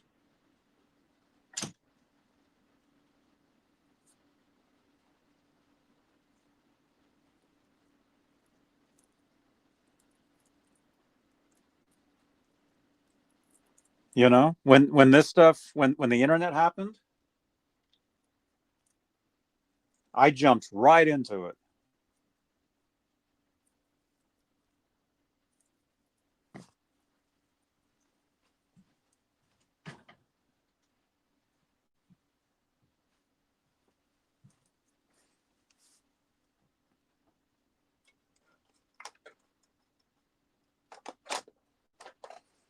Guitar Bob, hey dude. Hope all is well, man. Because, you know, if you're serious today about being a musician or doing anything where you have to be out there, where you have to be seen,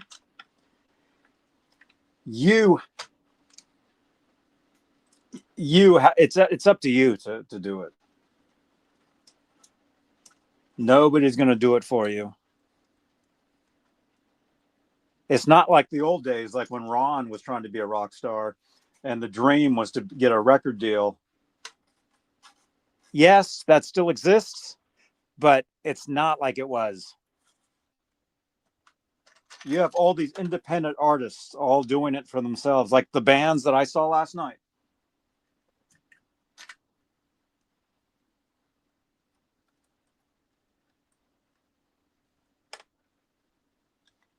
I mean, and that's how it was. I mean, when I was in a touring band 15 years ago, which, I mean, for me, I mean, like I said, you know, I'm on top of the internet. I'm on top of, you know, like I was talking to the singer from that band last night. Does this fit? This better fit, otherwise we're in trouble. Oh no, these don't fit these pots. Wait a minute. Do they? Yeah, they do. These fit. How come this one's not fitting? Anyway, I was sitting there with the singer from this band last night, and I was telling her that, I've done the touring thing and you know, everything that they're doing, you know, I've done. But for the past 10 years, I've been doing the streaming thing. I've been doing this talk show thing and what you call a YouTuber, I guess. And she thought that was pretty cool. Told her I do a Van Halen show, and they're good. They're gonna be on the show. You'll get to meet them. But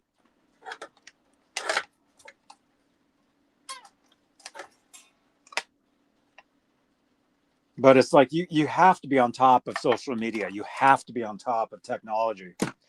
if you're an entertainment, if you're serious about being in any kind of entertainment these days. You have to know how all that stuff works. And that's what I do. You know?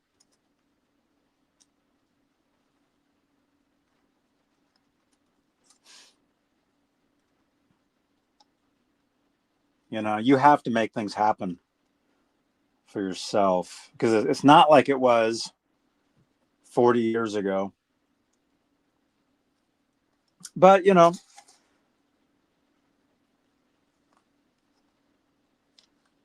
the dream is the same thing, but now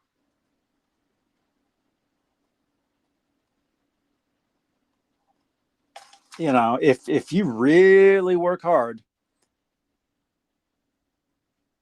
No, I can't hear you. If you really work hard, you can make things happen, but it's a lot of hard work. It's a lot. It's you know, like I was saying, Taylor Swift basically did the impossible to become the biggest artist of all time. That's insane. That's totally insane.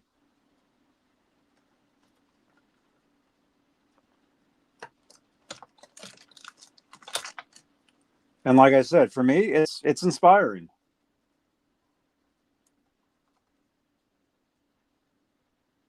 Okay, so this is hot and this is ground. Okay, that goes to the jack. Okay, and then wait. That pickup needs to go to there. All right, let's figure this out. Yeah, Ron, we can't hear you.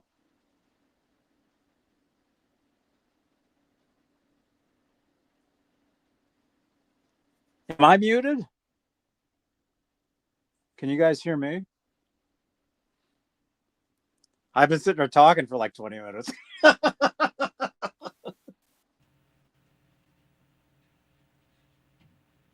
There, I hear you. You were Can muted. you hear me? Can you hear me now? Yeah, I hear you. Yeah. I sound good? Oh, thank you. Yeah, I was answering. You're making comments with you. Why?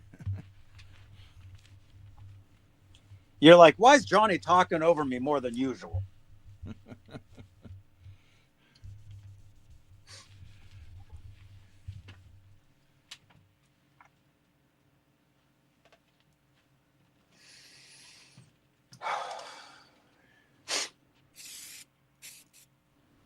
No, dude, entertainment is one of the most brutal businesses there is. Because everybody wants to be number one. And you know, as many, let's say like one type of like musician, like as many people, like for well, who's like a top guitar player nowadays? Steve Vai. Well, Steve Vai. Just think how many, you know, for him to get to the success that he got to, he had to go through a lot of different things. He was with Frank Zappa, he was with Alcatraz, he was with David Lee Roth, he was with Whitesnake. He does his own thing. But also, you look at Steve Vai and you see how he's unique. That's the thing too. You have to be unique. And that's the catch, is if you're too unique, then you're too weird. But then again, if you're too unique and weird, that might be the next thing. Right? So you can't, the thing is, you can't predict any of this, but Frank Zappa. But you can learn from it. Frank was pretty weird. Oh, he was totally unique, man.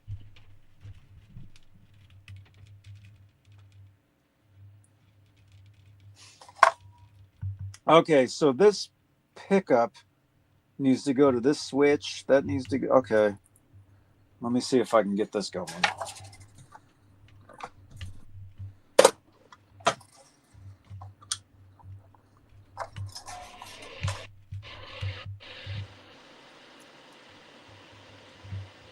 so that's hot. That goes to there.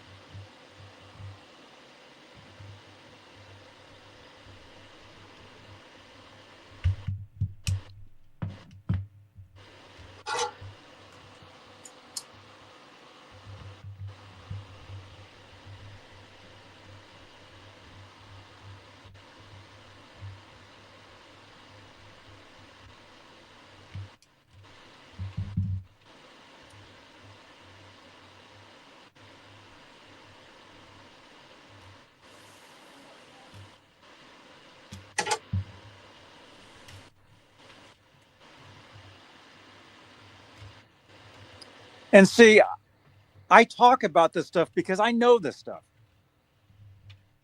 I know the music business. You know, I was thrown into situations that not everybody has experienced. Same with Ron. You know? Yeah, I remember our bass player when we got signed. He had no idea that we had to pay the money back.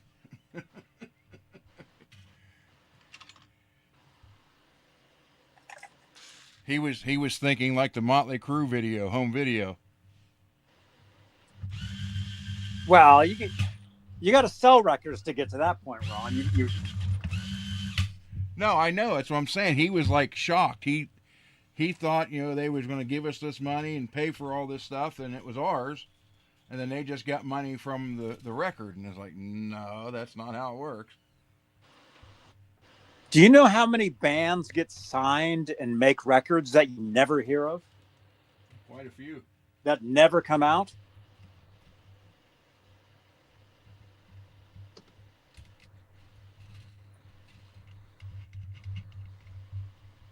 Do you know how many artists that are successful today had to go through like a million different situations before they got to that situation?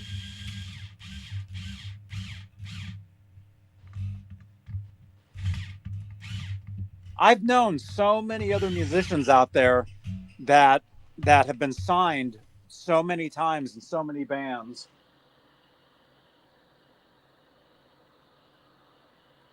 You know, Lawrence, that's right. That's what he was like.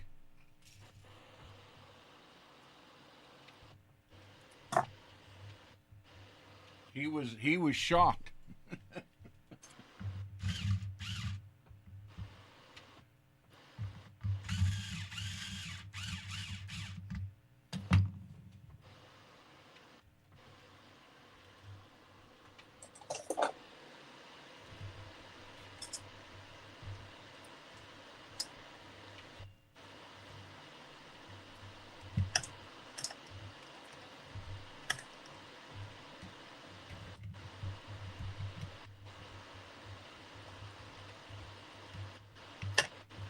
But that's also one reason why we toured all the time.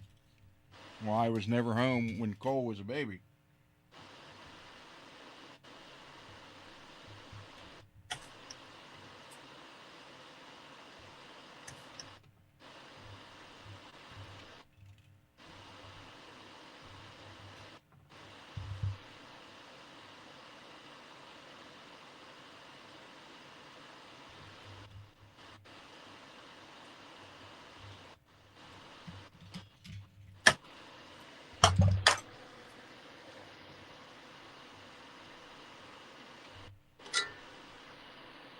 And my daughter came along in '96, and I was already done with the band stuff at that time. So she never had to live through that stuff.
Okay, this is hot and this is ground.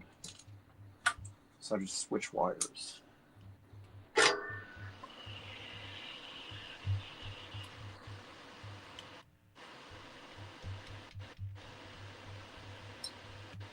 It's hot. Get rid of that.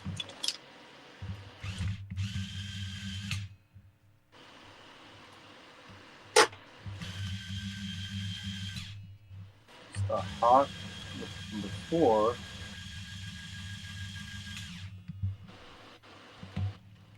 I want to say the hot was red.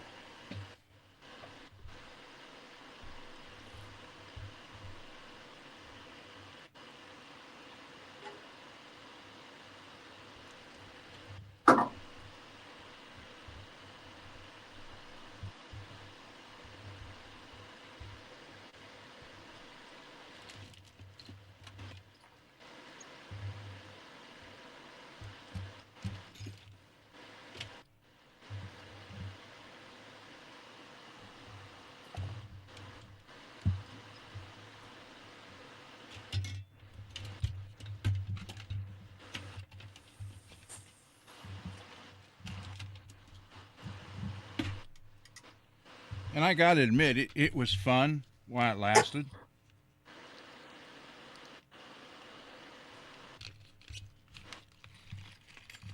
Am I on mute again? Yes.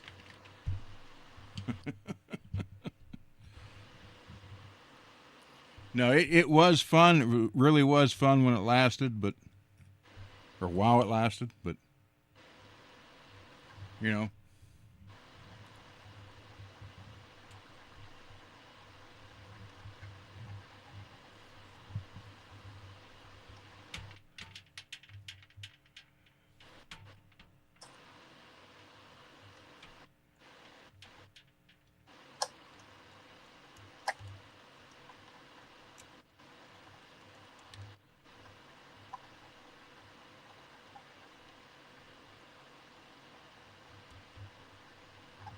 Holly, did you send the photos?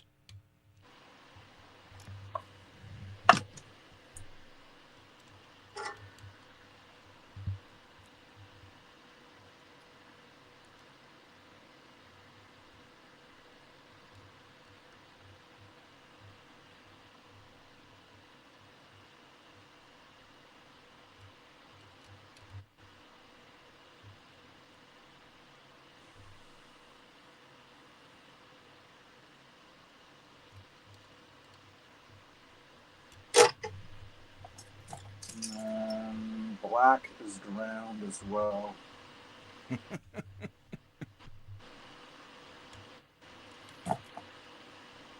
Yeah, your line in that email was, here's the photos, and I'm like, there's no photos here.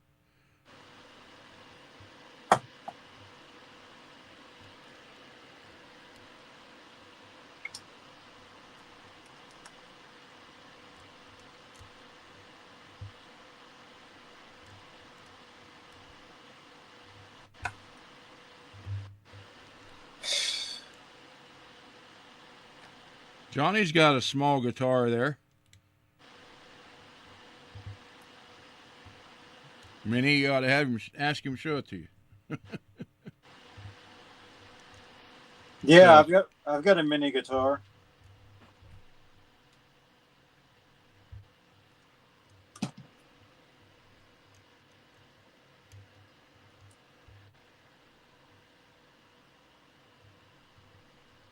I'm almost done soldering. I hope this is right. I hope what I did works out here. I didn't test anything yet. I'm just doing it.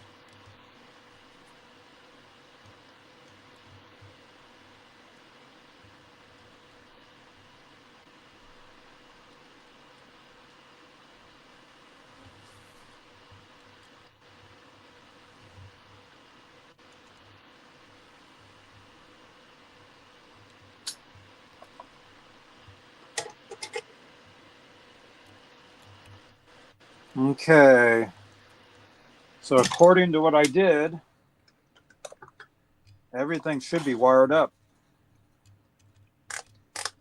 We gotta We got to test it.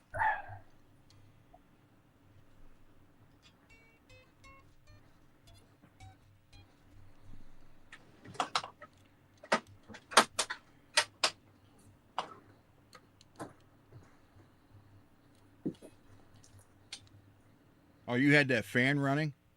Yeah. Okay, I couldn't figure out what that noise was.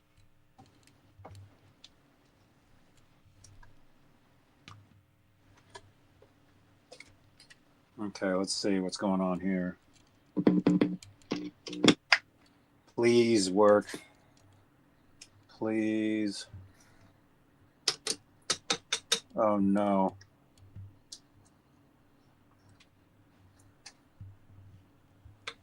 Why is that not working?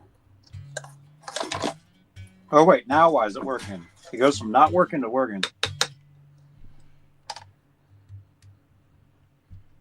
What's the deal? You got any wires touching on the switch? Okay, that makes no sense. Oh. Oh, I see what's happening. The pickups. Okay, that's bridge. That's neck. All right, makes sense. That's the neck pickup. The switch is backwards. The neck and middle pickups are everything is installed backwards, but it's technically wired. It's correct. Now I see what's going on. So just take the 2 screws out and turn it around. Well, I gotta switch the pickups too. The pickups are in the wrong places. The single coils. So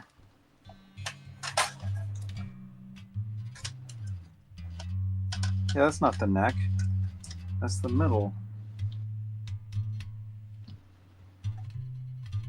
And it's not like I rewired them because I didn't. They were already wired in. I don't. That should be an M.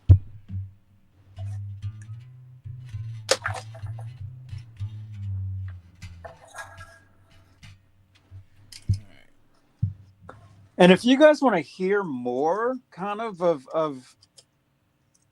like what I'm talking about, like tonight about music business and what I've experienced, I did an interview on that channel. That guy that was in the chat earlier. I did an interview on his channel a few weeks ago where I talk more about that stuff. So check out his videos. He's actually been posting stuff the past couple weeks from that. When I can get to my computer, I'll give you guys the link again. Make sure to check him out. And he's going to be over here. We're going to do a show at some point soon.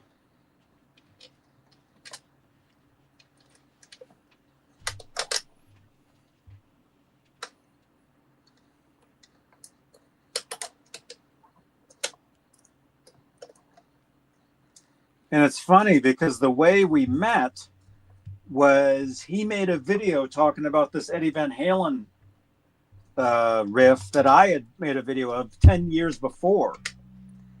And I just happened to, I get notifications for a lot of this stuff. And I just happened to get a notification on this. So I checked it out. And I'm like, yeah, I know that.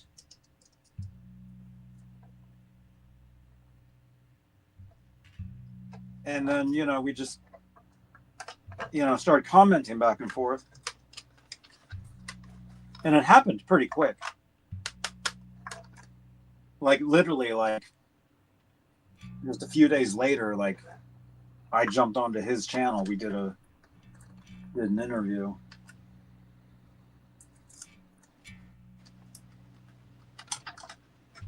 Yeah, stage left sounds. That's right, Holly. Did you see that video?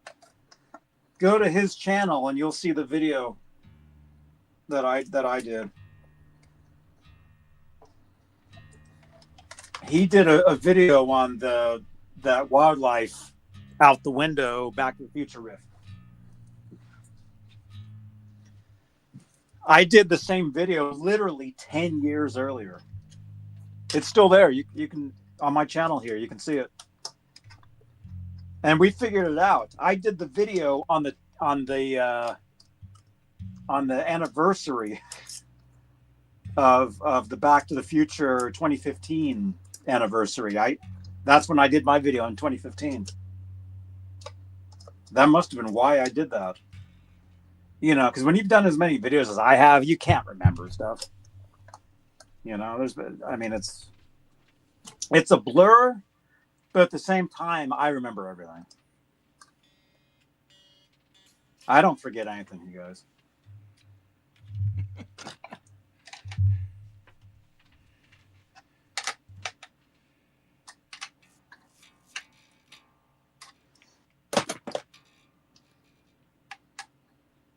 You know, I thought about it. I was actually thinking today. I was sitting in my old studio, the studio where I'm no longer. You know, I'm in this new place now. I was sitting in there and I just thought of so many memories in that other room of so many years. You know, did so many shows in there. Oh, damn it.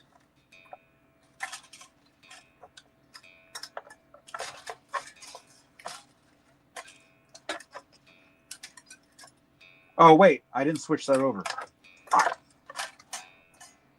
I need to switch this over. I forgot.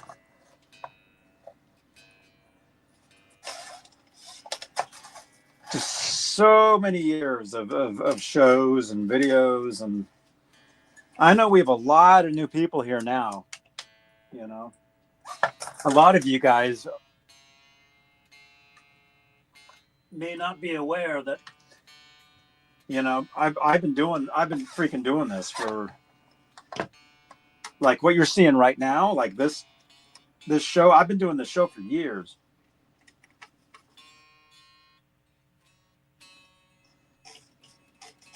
I know I joke around sometimes. It might not seem like it, you know. It might not seem like I know what I'm doing sometimes. I mean, a lot of it's a joke, but no, I've been doing this for a long time.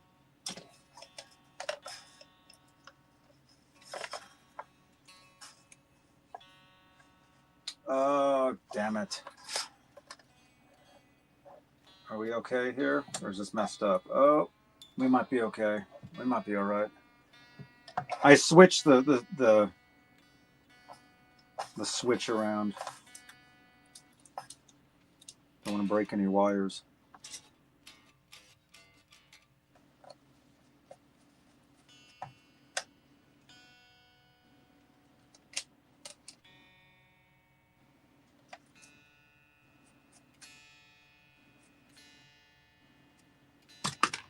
Okay, let's try this again. And sorry, a lot of your comments I can't see. I mean, it's on the other screen there, but so I apologize. I'm missing a lot of comments of you guys tonight, but that's what this is. This is, you know, hands-on. You know. Oh crap! Did I just break something?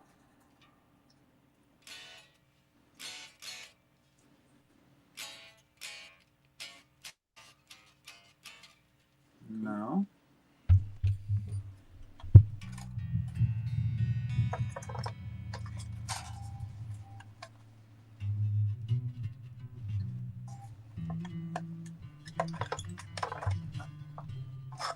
I'm gonna have to take these strings off.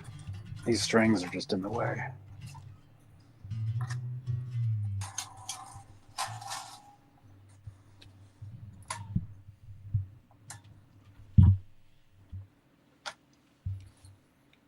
I don't love you anymore.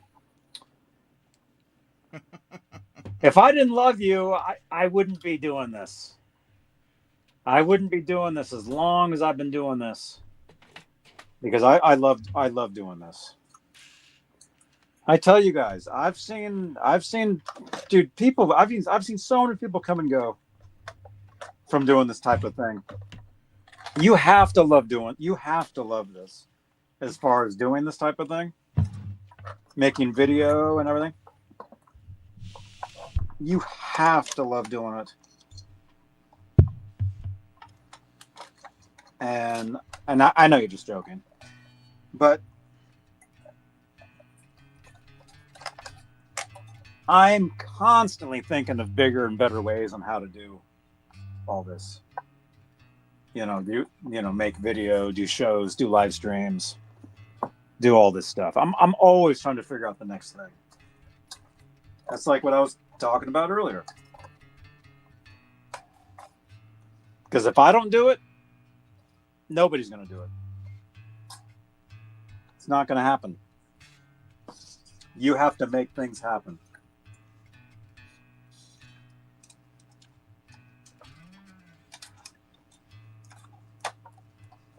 It's up to you.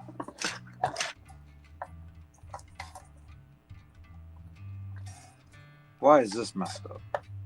Get in there. Okay, that's good. Why are you screwed up?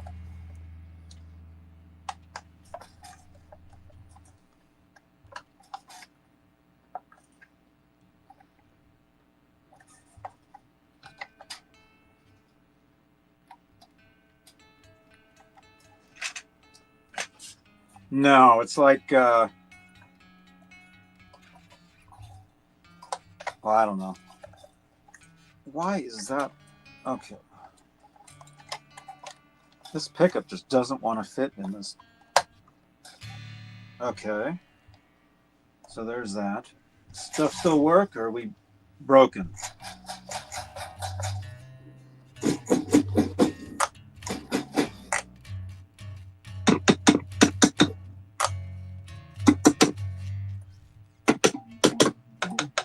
Okay, good.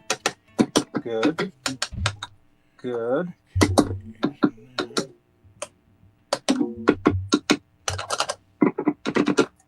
All right.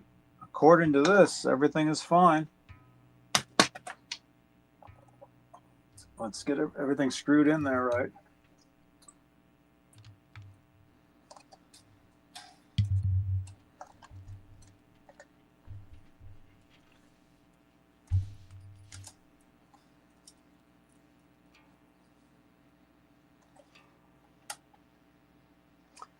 And yeah, in the future, and when I say in the future, I mean like in the very near future. I'm gonna have, other cameras set up and all that. I know some of this stuff I've been saying for a year, but it took me years to get in here. None of this happened overnight.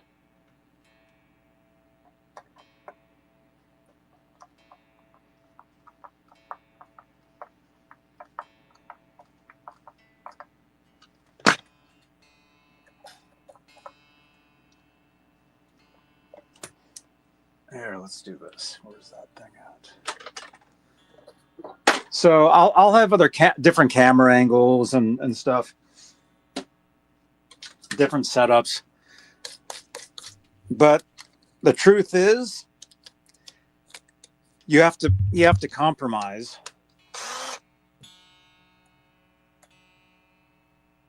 And you have to use a lot of different things to get, like, to do what I want to do, truthfully. I'm going to have to use different setups.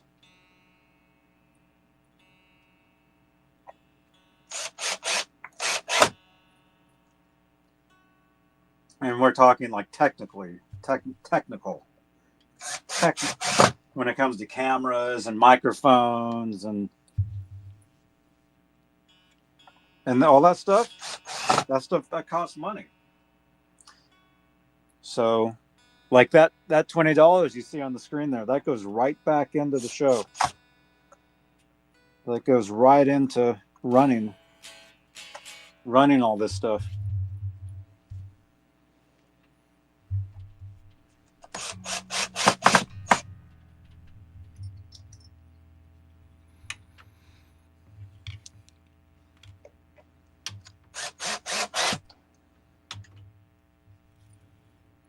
Dude, if this works, which it should, seems like it will. If this works, this will be great. And I'm missing a screw there, but that's okay.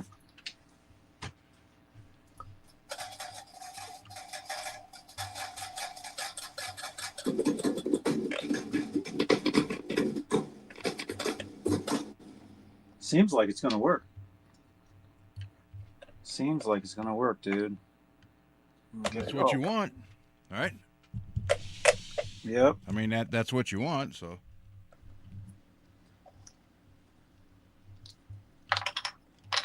Okay, and we'll put these on there, even though these look cheap.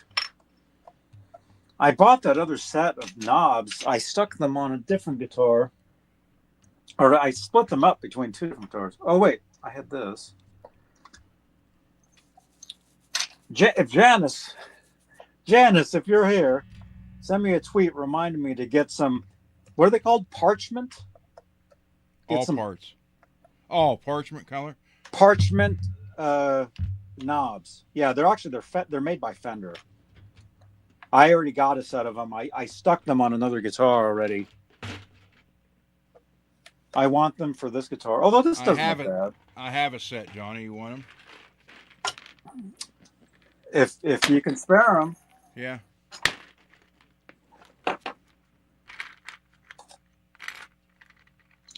Check this out, you guys. Here, look. There's white. There's that. And then there's also this color, like it's in between, kind of. It's more towards the. It's not white, but it's not as dark as this. They're like a little bit in between. Mm-hmm. I'm gonna switch my camera around.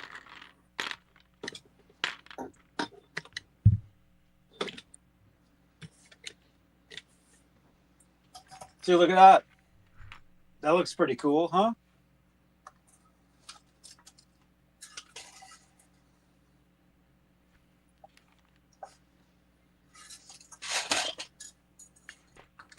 So, look, Johnny, this what you want? Wow, let me say, I can't see that. The parchment, yeah, they're not white. They're like off-white. Right there. Yeah. Those three. All right. Yeah. Volume 2 tones. Yep, that's what's there. Yeah.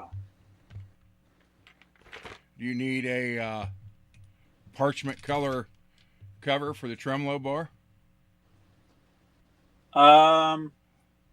I could use one, yeah. All right. Don't say I never gave you nothing.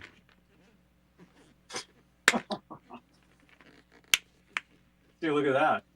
That doesn't look bad, huh? Except it has the red headstock. The guitar will always have the red headstock. Although I do want to repaint that.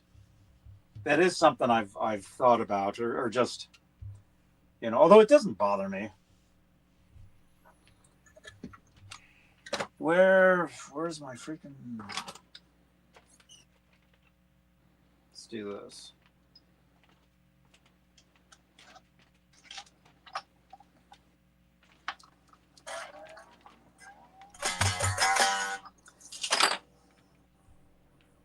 And not the red headstock. Yep. We got the red. Yeah, you can't see it right now. Once I get these strings on here and I get this thing going, I'll plug it in.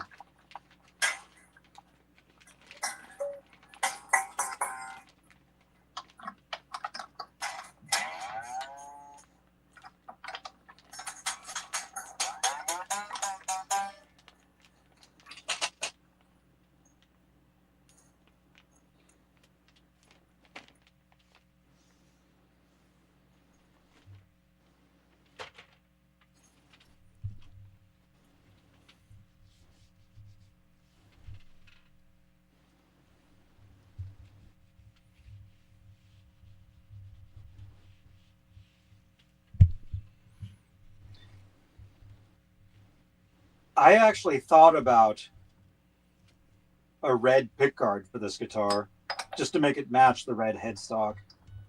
I thought about that. I thought about the red pickguard, the red pickups. I thought about all that. And the thing is, all these guitars, it's like what I was telling you guys earlier. My gear is constantly changing. Nothing stays the same. It's always changing. So this guitar, you know, next week we could be changing the guitar again. Right?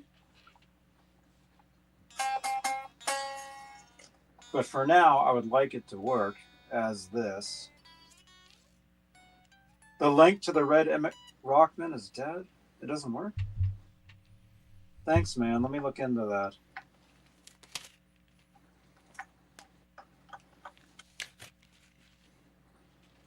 Yeah, sometimes, yeah, the links that Nightbot give you, for the most part, they should work. Every once in a while, they may change because I may change them, or who knows. Technology is always changing. That's kind of like what I was saying earlier. And I must switch over to the other camera. see, even he's changing cameras. Stuff always changes. Unchained, nothing stays the same. That's correct. Oh, okay, thanks, man. Yeah. Let me get this going and I'll check that out.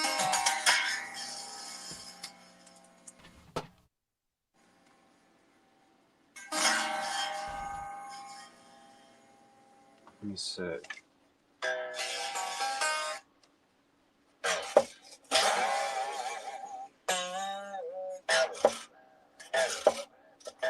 What is this hitting?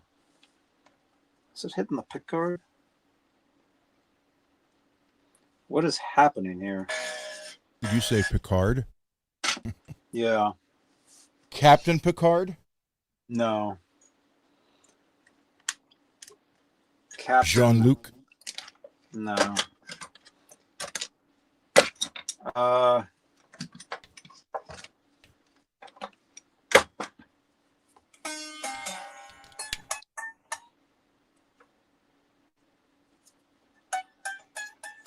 What is it? Oh, it's hitting. Let's see, get that lower.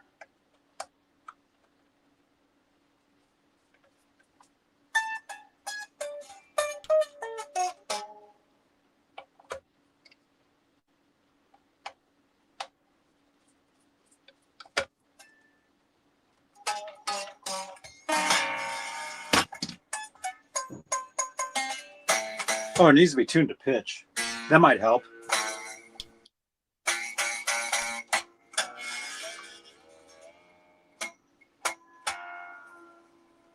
What is it hitting? Which pickup is it hitting? Oh, it's hitting these.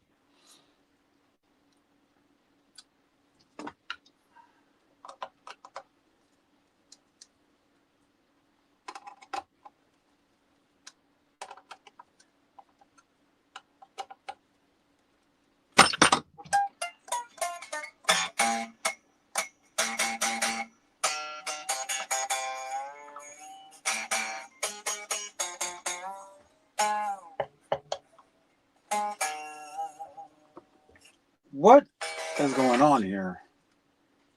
Why?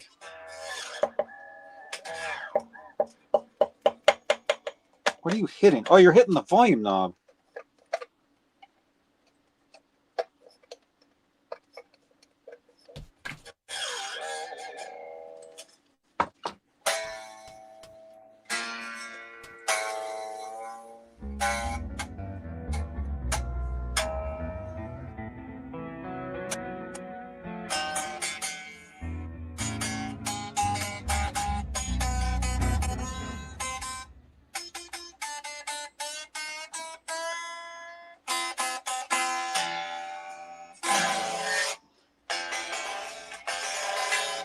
Something is wrong. Although it looks nice. Yeah, it does.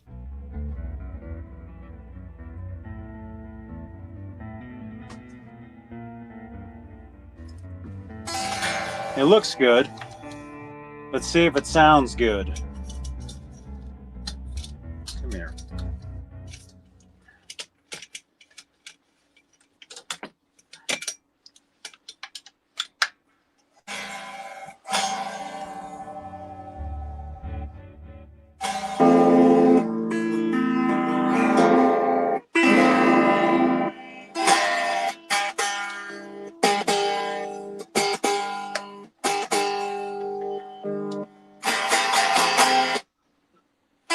here. That's out of phase, so that's the problem, but that's not... Dang it. That's not that big a deal. What is going on? We're having some sort of issue here.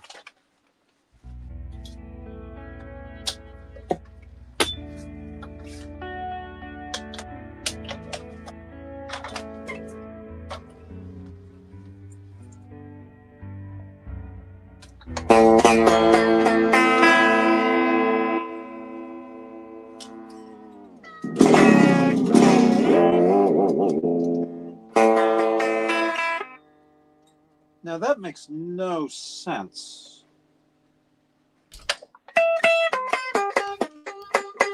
Why is that buzzing? That shouldn't be buzzing. It was totally working before. Is it hitting the pick guard? You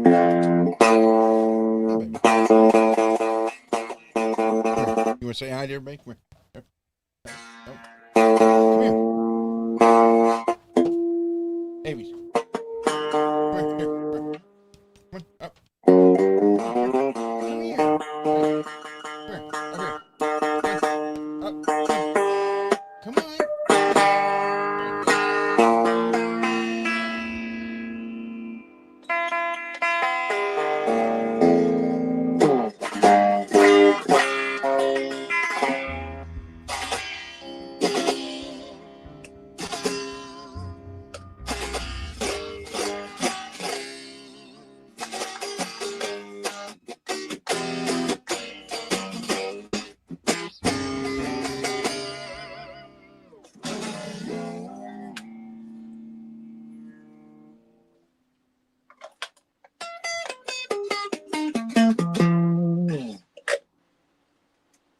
So weird.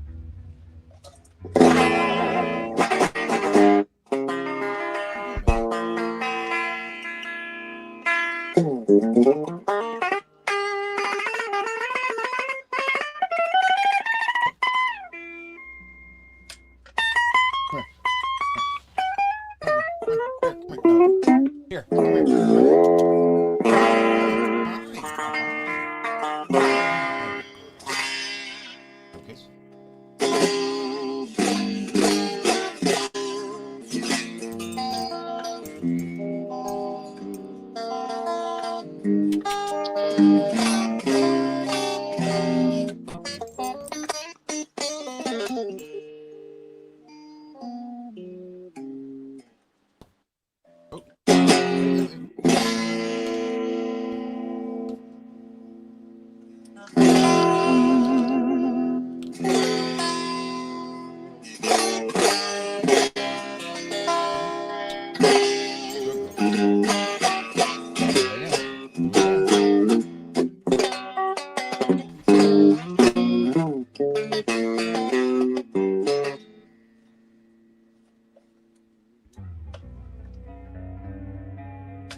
Somehow the setup moved.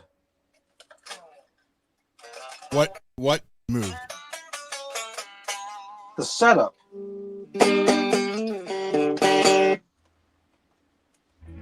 I don't know how that changed. That shouldn't have changed. It should be exactly how it was. For some reason.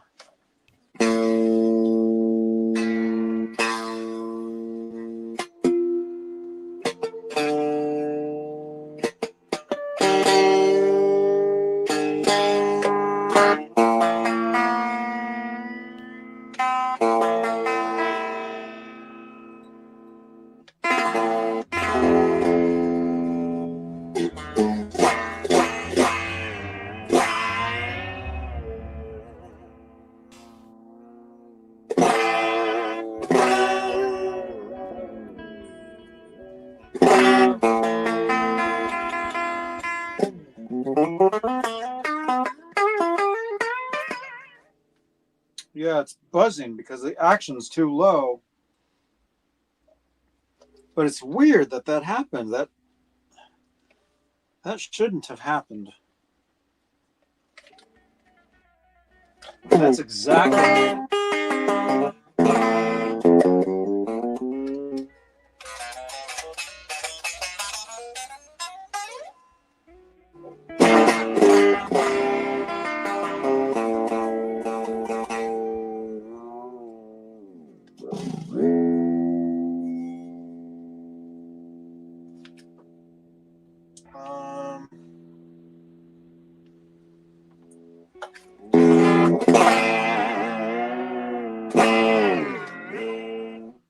I guess I could make the action higher, but that shouldn't have happened.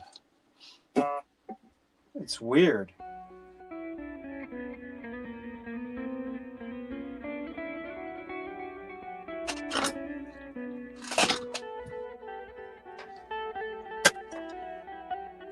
You're off. Off. Off. Off.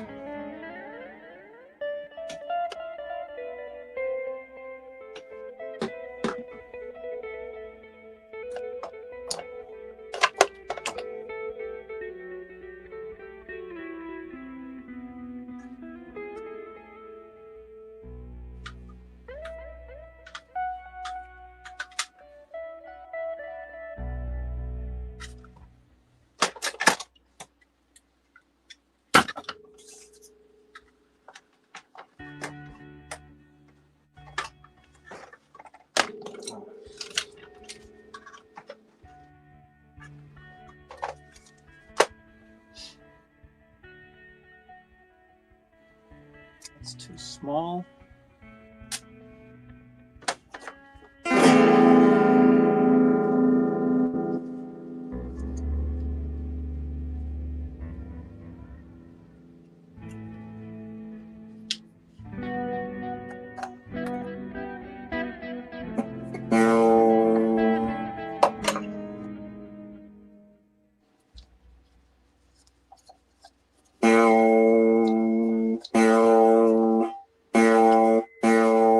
Mine's hanging right up there, Daryl.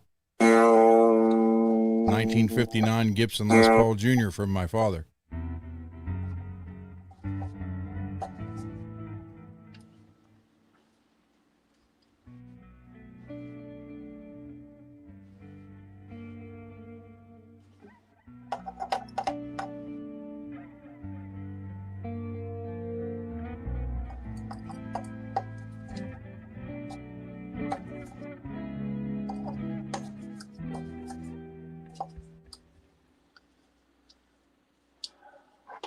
Wait a minute.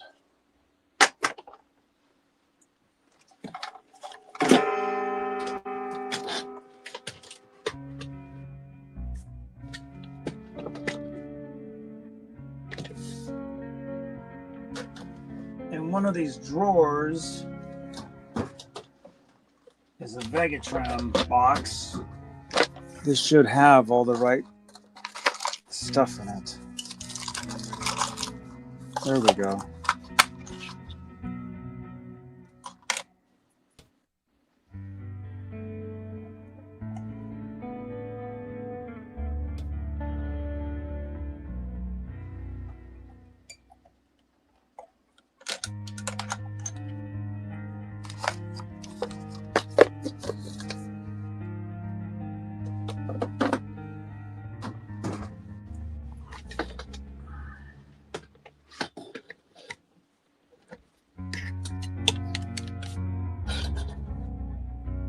So how's the baritone?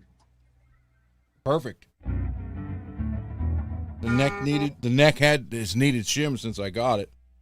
I just never took the time to work on it.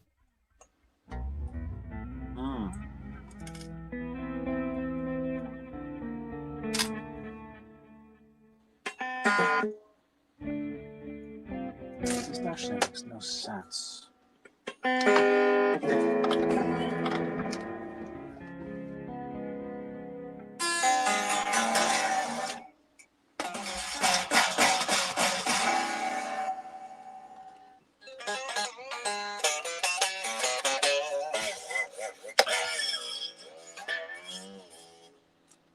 so weird.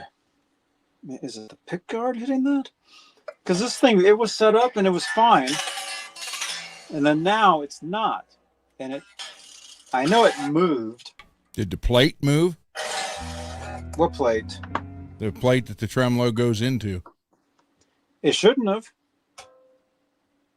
I mean, it may have. It shouldn't have, though.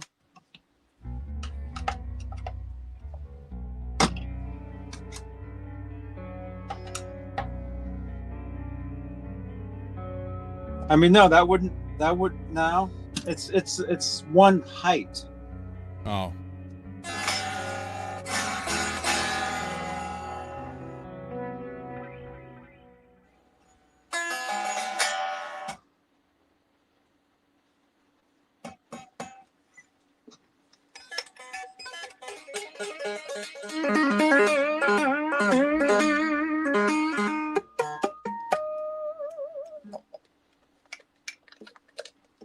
Well, I mean, it might be okay.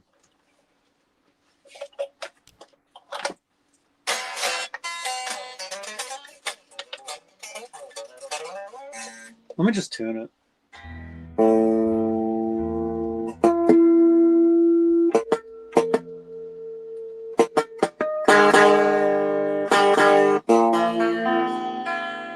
Yeah, it's too low. It's too low. That's so weird. So weird. So weird. That's a song, actually. It's so weird. So weird.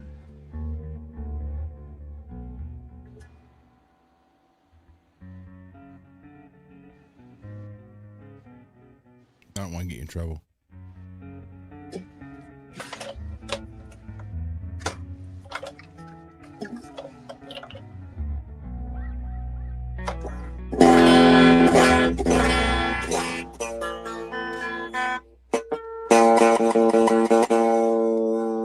Yeah, it's...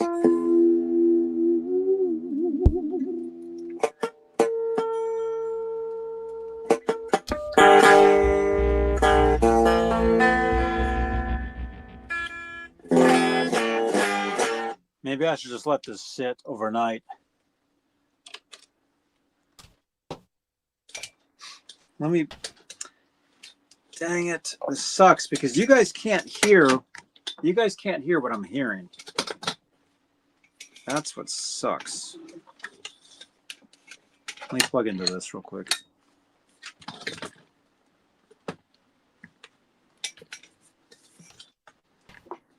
Yeah, I wish you guys could hear what I'm hearing, but you can't, unfortunately.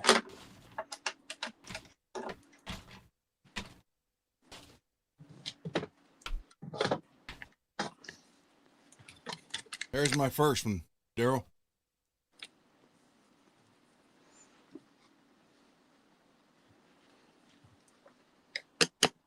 My dad bought this brand new, so it's actually older than I am. It's been in this house ever since. It's got, it's got normal wear on it. But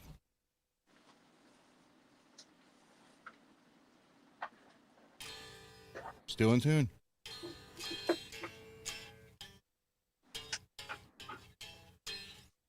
And the best part is the original amp is right here. And it works still with the original tubes from I think he got it in 1960. Can you guys hear this? Yeah. But it sounds like shit. Yep.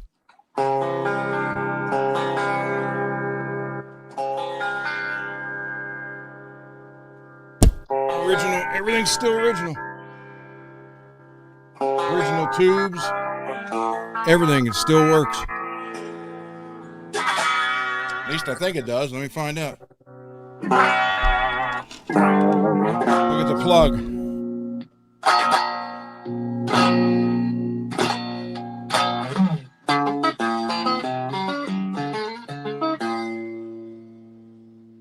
All right.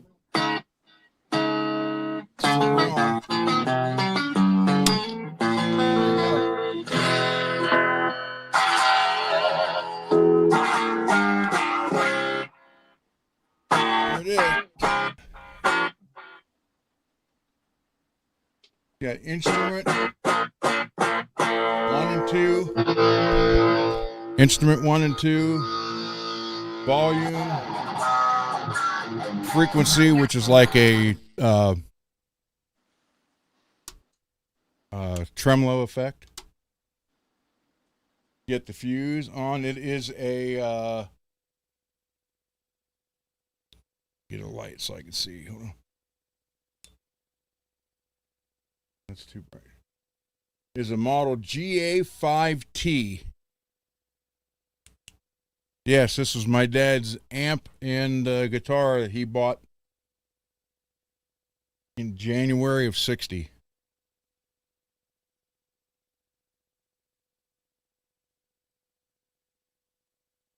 I had a guy offer me $12K for this.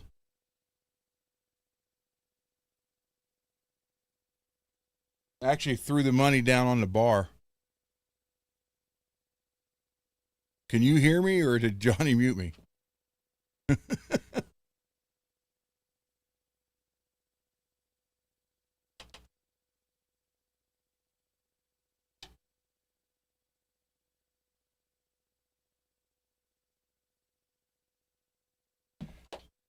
Let's see what it sounds like. I haven't played through this amp from freaking years.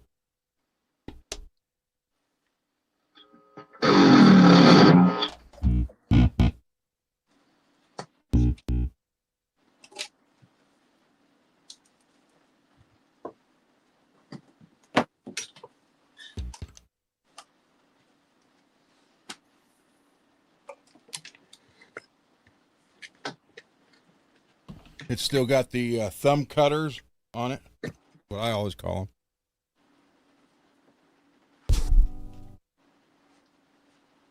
them.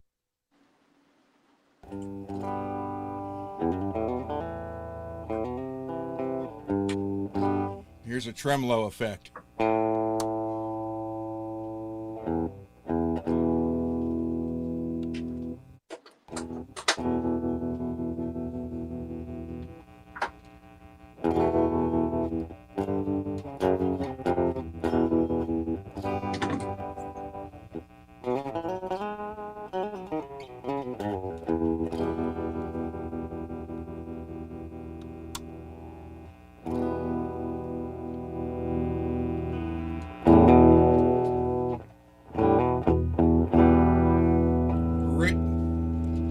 Original P90 and everything.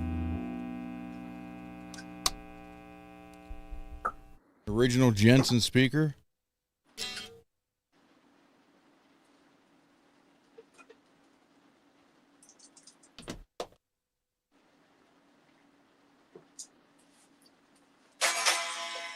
The only thing I've ever done to it was spray the pots out. That's it.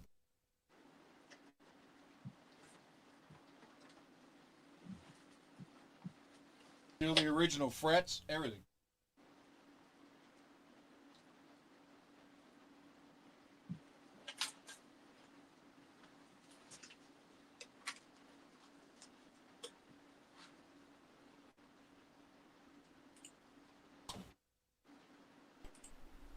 Yo. Yo.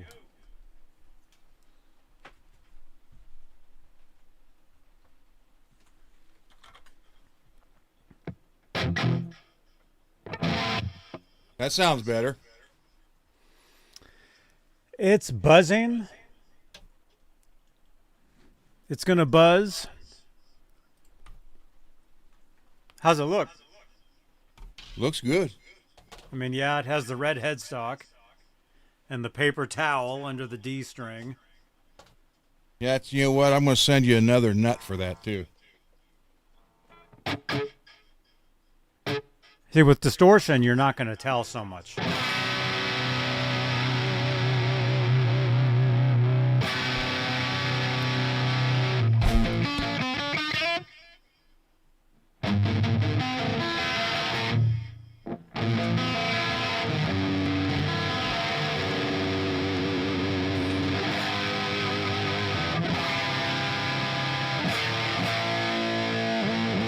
True, what's up? Is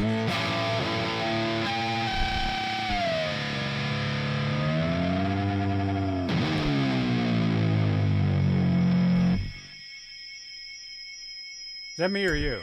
That's me. Yeah, that's a you.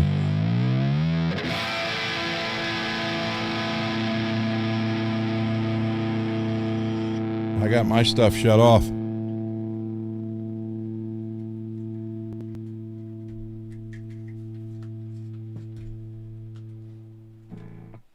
Okay. Listen to this, dudes. You can hear that?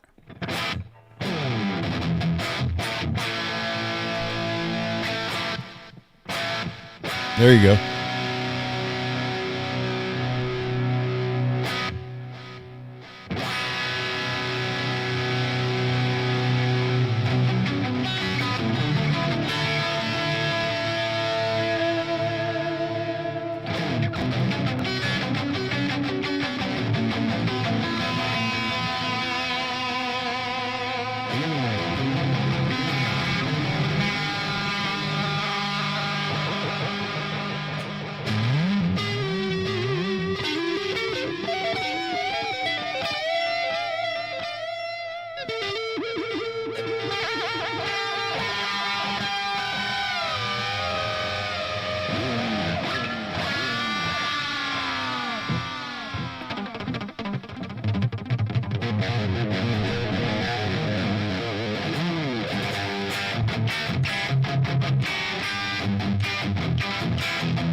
So the action is too low. The bridge moved somehow. So you can hear it's fretting out.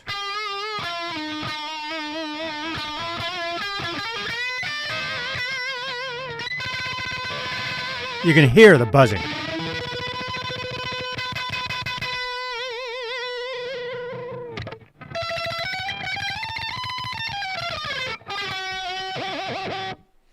So there's two problems.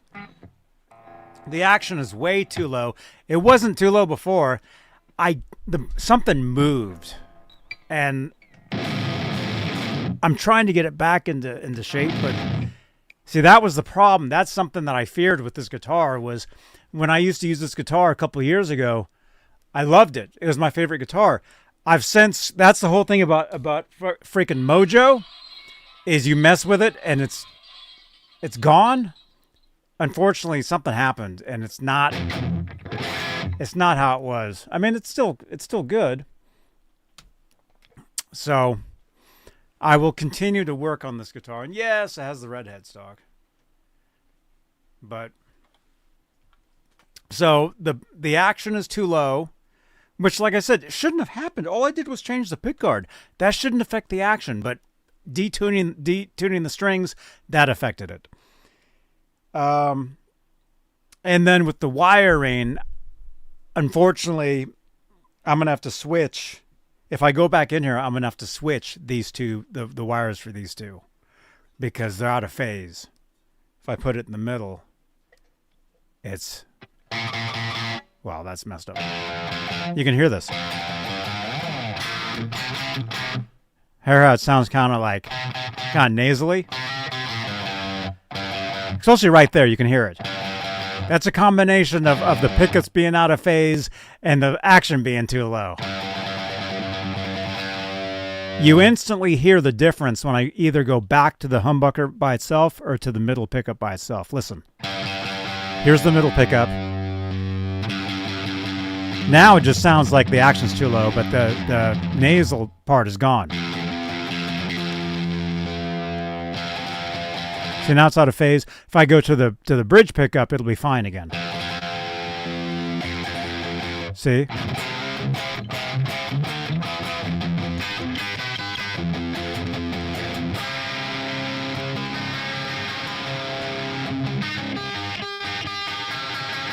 See, you can hear the action's too low. Right there.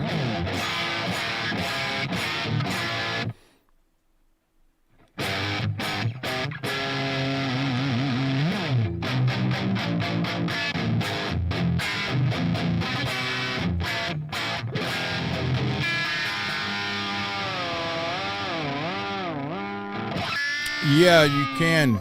True.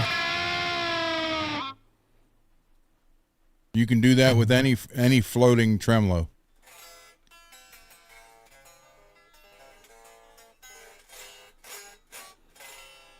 This particular VegaTrem, it's not set up to pull up.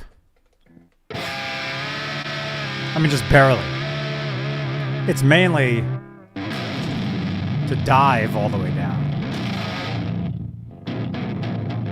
And the way I had it set up, it was great. And unfortunately, when I changed this, something changed in it.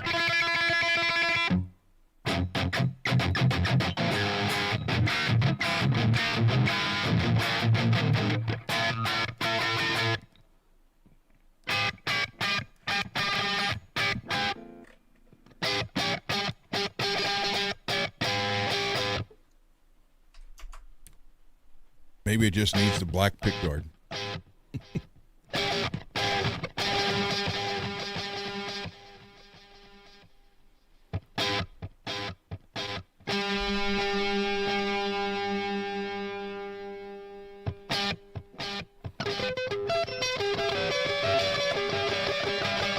Cool.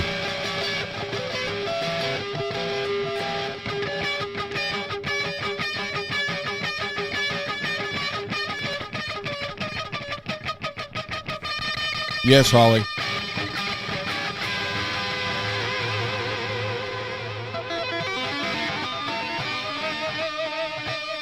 You adjust the action down at the bridge.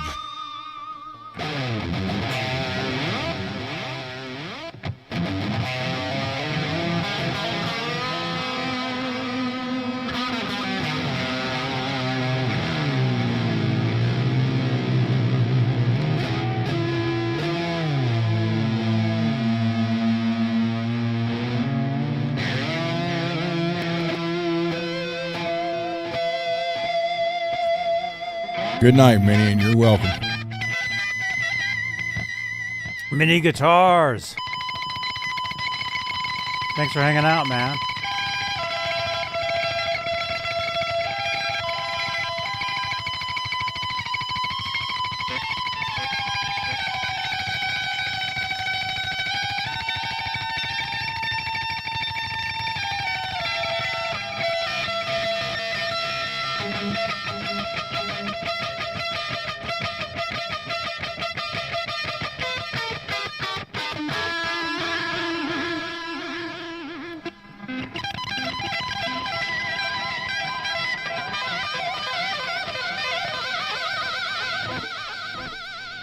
So it works, but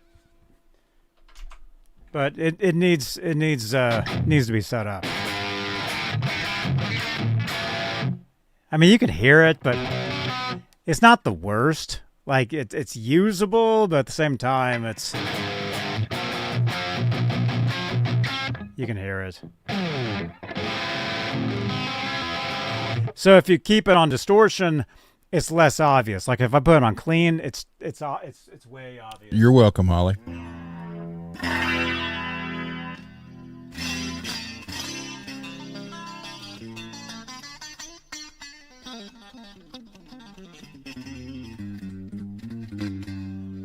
You blame the red paint? You know?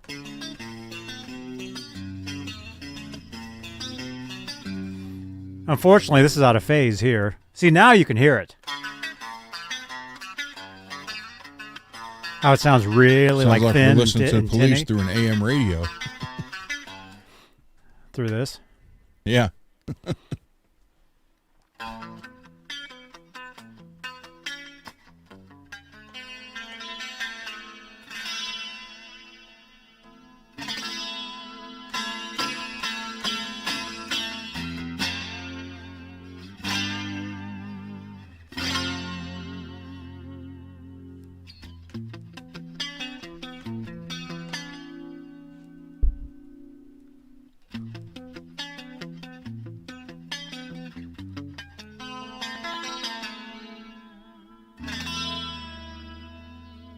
How much is it clean buzzing? You can hear it right there. You can hear it.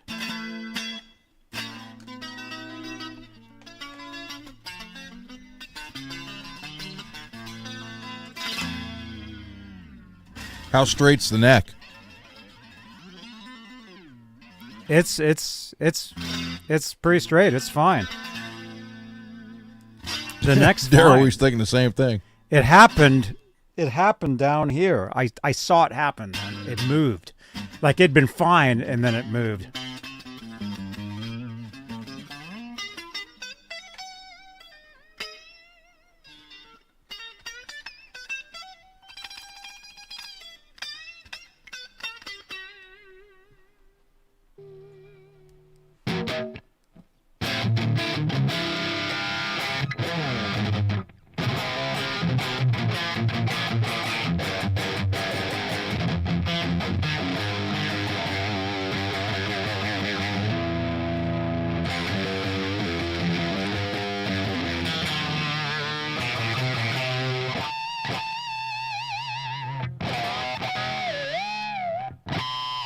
So the Tuxedo Strat is quickly becoming your favorite? Oh, it's one of them. So you need to just take that VegaTrem off of that one and put it on the Tuxedo. I thought about that, but I'm gonna have to change the Tuxedo tuners too, because those tuners were loose. Remember when I was working on them? Yeah, well, I couldn't tighten them enough. They would move. I'm sending you more tuners or Monday. Oh, right on.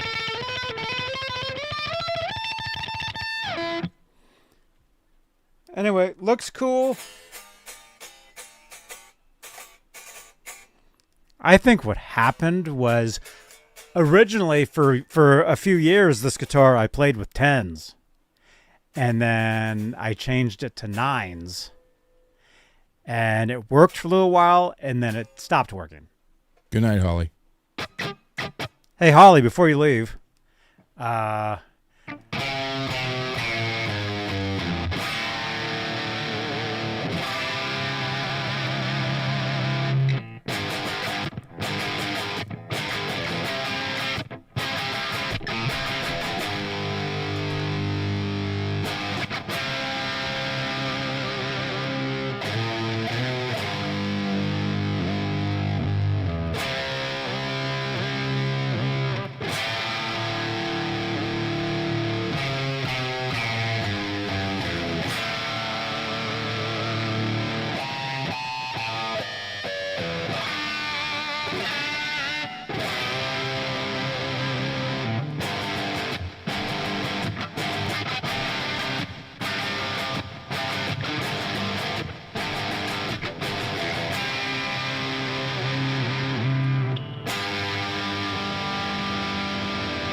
there you go. All right. What time is it? It's only 10 o'clock? Shit. It's early, man. 3 hours.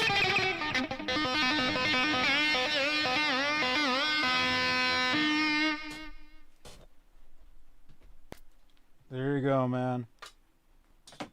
Well, we got some stuff done. Couple things, you know. It's all good. True World. You know that song? That's Holly's favorite song. Every time Holly says goodbye, I have to play it. Every time Holly leaves, I have to play the song. So Ron, just so you know that now, I have to play that song when Holly leaves. So don't make me rage quit.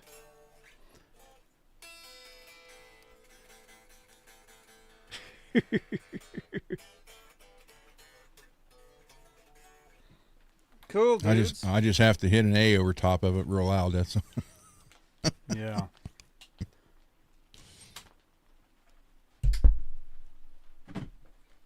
Well, hey, you know, it looks good. Like I said, it's not the end. It does need some more stuff. And like I said, next week could be different too. But I'm happier how it is now than it was You know, it's like more of a real guitar to me now. You know, with this stuff and. Well, if you put the black one in, the black pick guard, all you have to do is just swap out the humbucker. Mm-hmm. Switch and everything else is already in it, wired. Yeah. Yeah, I could do that. But I would still have to mess with the action again. And I think that's probably because I changed string gauges. And the thing is, when you change the string gauges, technically you're supposed to change the springs. They send you like three. Well, no, they send you 3 different sets of springs with these. Like I have a box. I have the box for this bridge, and there's like 2 other sets of springs in there for different tensions. And that has to do with gauge of strings. Right?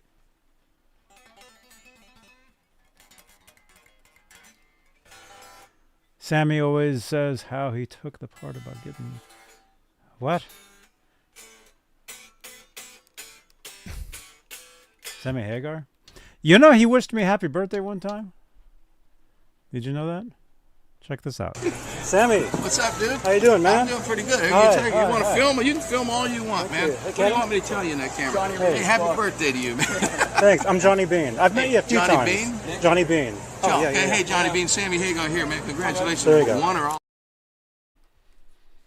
He said, congratulations. He wished me happy birthday. Leave studio. There we go. Yes, leave the studio. Here we are. That's how I was doing stuff from the workbench tonight. I'll just go ahead and shut that down.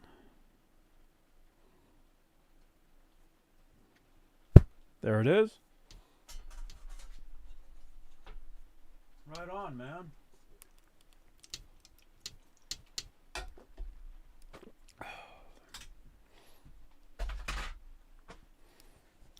So cool. Yeah, so we'll mess with that more next time. Next week. Although I am really happy with these other guitars. These Squiers, man. These Squier, they're cool guitars. You know, you fix them up and play them. It's pretty awesome, man. You know, I love this freaking Sunburst one, man. This guitar is just killer, man. Killer. Look at this thing. I told you you'd like the sound of that old humbucker. Yeah. Yeah, no, it sounds great. Because that's one of the older ones. It feels great. Yeah, I know what it is. I know. Sounds great. It feels great. It looks good. And you guys know, I tell you guys, I don't care what my guitars look like. That's not always true. I think this guitar looks great. You know, and I broke the potentiometer changing the thing the other day, so I had to put this one on, this mini one. You need a white one for that? Winnie. What? You need a white one for that? A white? No, these are parchment. These are the parchment ones I was telling you about. These aren't white. Okay. Okay. Every time I text him, I get back, okay. Yes, dear. See, look, they're parchment. They're not white. Okay, well, I'm sending you 3 of those with the tremolo bar parchment to match, but I have other ones. I have pure white ones. I have ones that's like in between.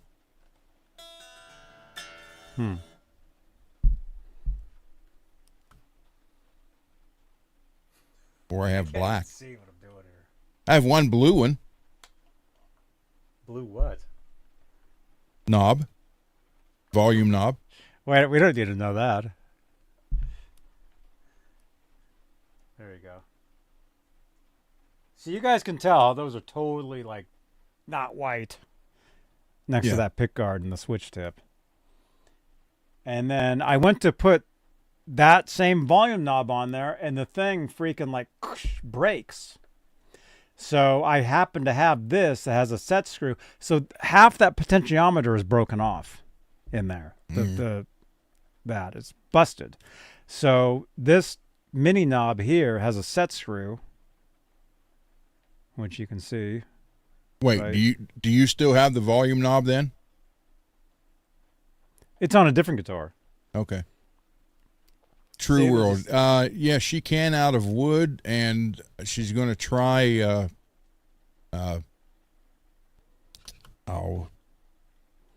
plexiglass type stuff.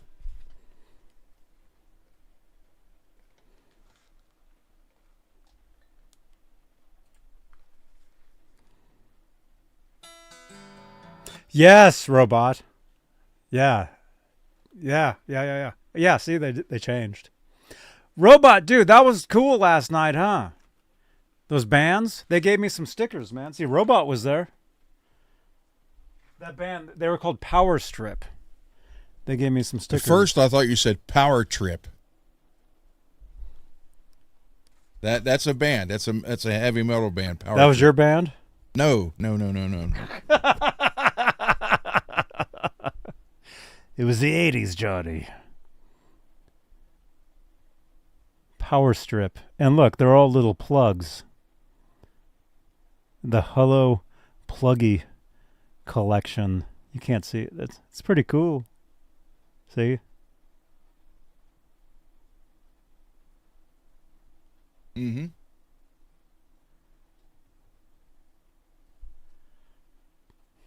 Powertrip.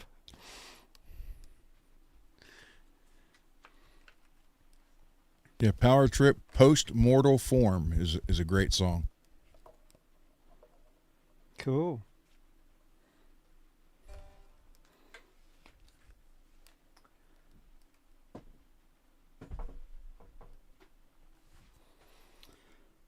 Well, we made progress on this thing, man. Even though, I mean, it's not the end of the world. I just have to get back in there and switch a wire. You know, maybe I'll do that. And I took all the screws out of this one. So this one, there's no screws in there at all. Like, so you got to tape those in there, and then all this stuff, everything's taken out. There's no screws or nothing in all that stuff Rich sent you or gave you? There should be.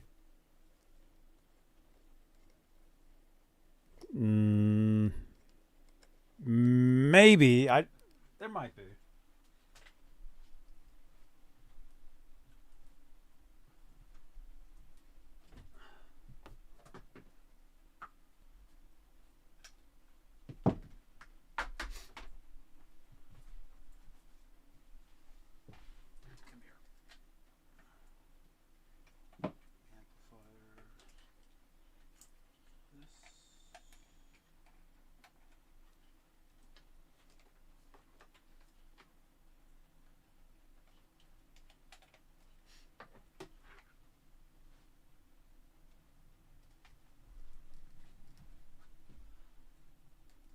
We try that. We try to make it that way, James. That's the goal. I'm here to help people.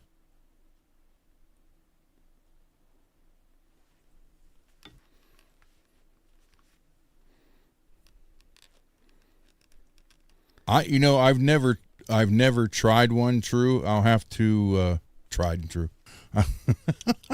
I never tried one. I will have to see if any of my friends have one, and then I'll give it a try. We have them. I don't have one here. Mm-hmm.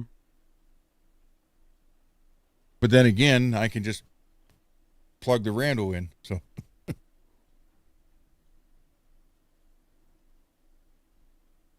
that's what I was saying when you was talking about the 90s with the grunge when I was on mute.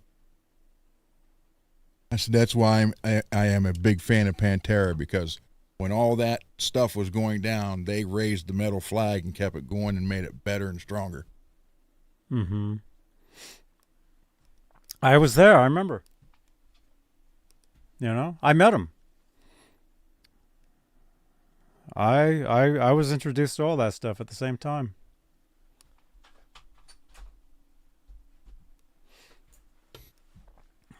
Yeah, it's pretty wild, you guys. I mean, I'm sure a lot of you guys can relate, right? If you remember the 80s music scene, what you were doing, the 90s music scene, what you were doing, early 2000s. What year is this? 2025? It's been 25 years since 2000. That's sick. I know. Well, how you think I feel? I'm closer to my 80s now than I am close to the 80s. Mm-hmm. Yeah, true. That's what that is. I bought that new in 88. I custom ordered it. It's 150 watt solid state, but I had them put it in an 80 watt size head, so it's a smaller head, but it's still 150 watts. Cool.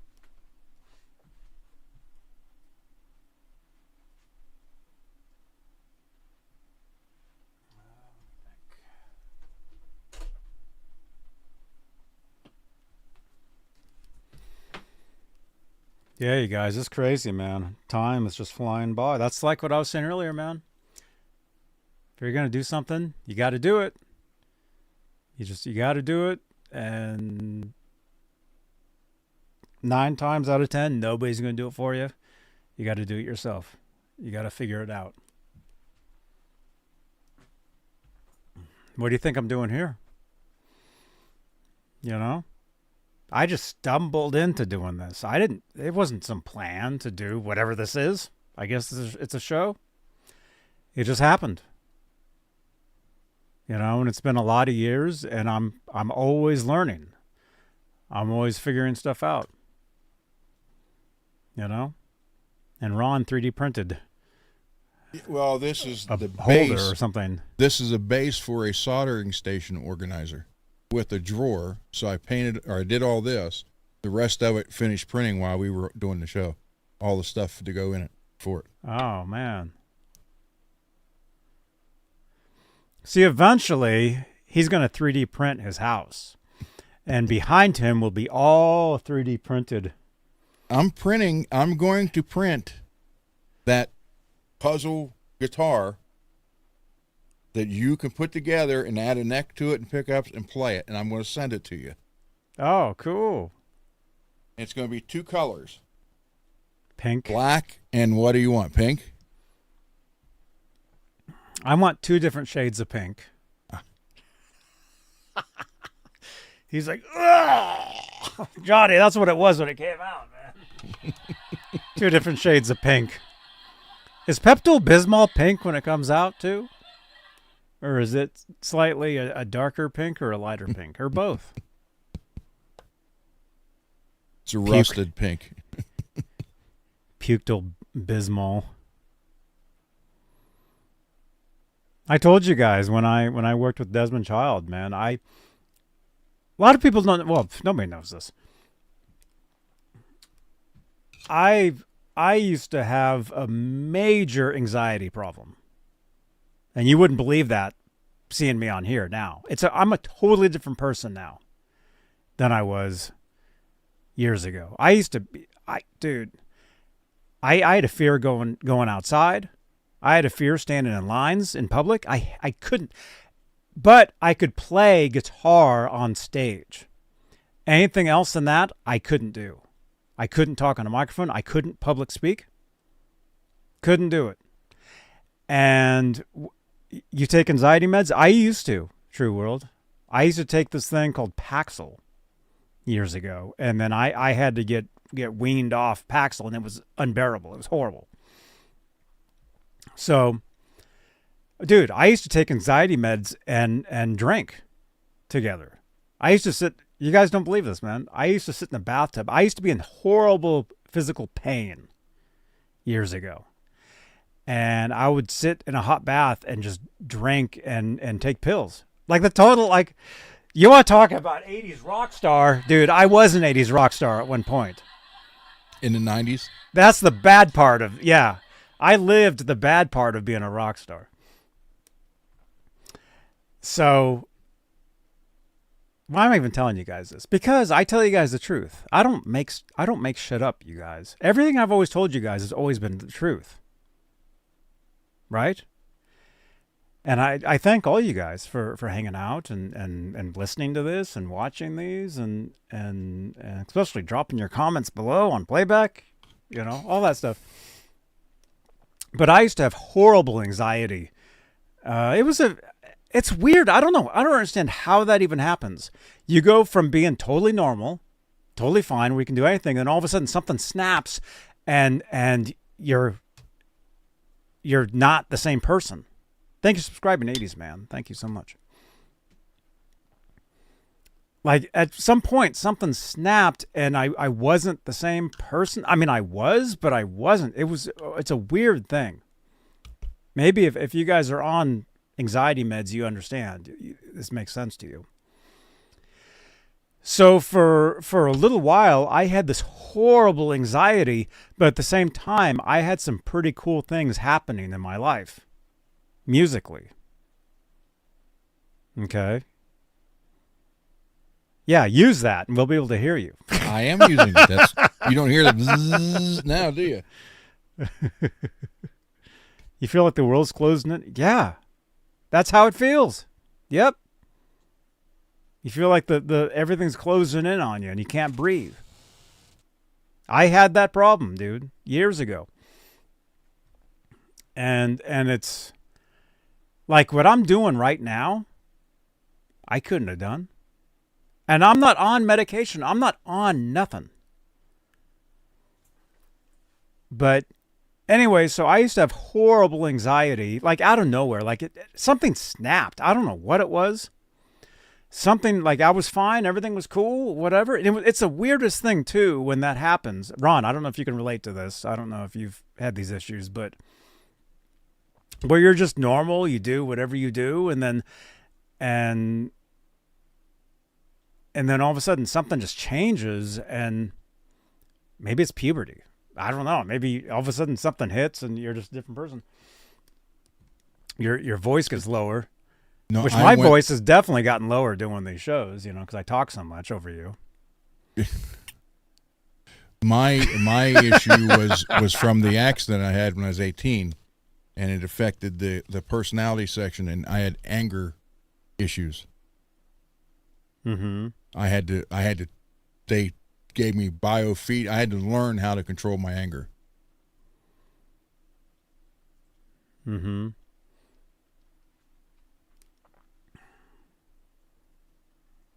Yeah, being angry is not fun. No, and that's what they're I mean, my mother will be here for Thanksgiving, from Thanksgiving through Christmas. I'll get her on here one night and let her tell you. They told her, the doctor said the way because that's when I was weightlifting and playing football. They're like, the way he's built, that's what actually saved my life, because I landed on the back of my head and my neck bent. And they said if I wasn't so thick up through here, that my neck would have snapped and I would have just died right then and there. Dang. But he's like, the doctor told my mom and dad, obviously we can't talk to my dad now, so it has to be my mother, but he said with his size and strength, it's because I'm not making it to sound corny, but he could be like the Hulk. Just here and then something and then just all anger and rage. So I went through almost 2 years of learning how to control my anger.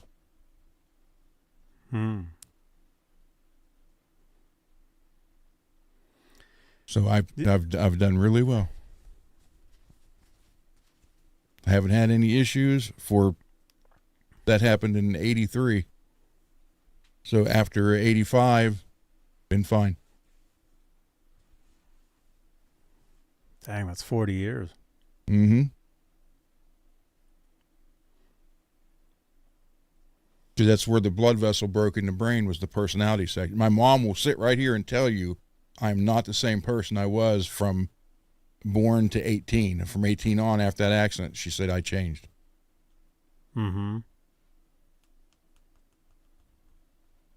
Yeah, that's right, James. I mean, I had a 63-inch chest, a 36-inch waist. I weighed 235 pounds then, or 225, 235. Curling, 250 pounds for workout. With the curl bar, the one that goes around and does the V, so hold your elbows in place.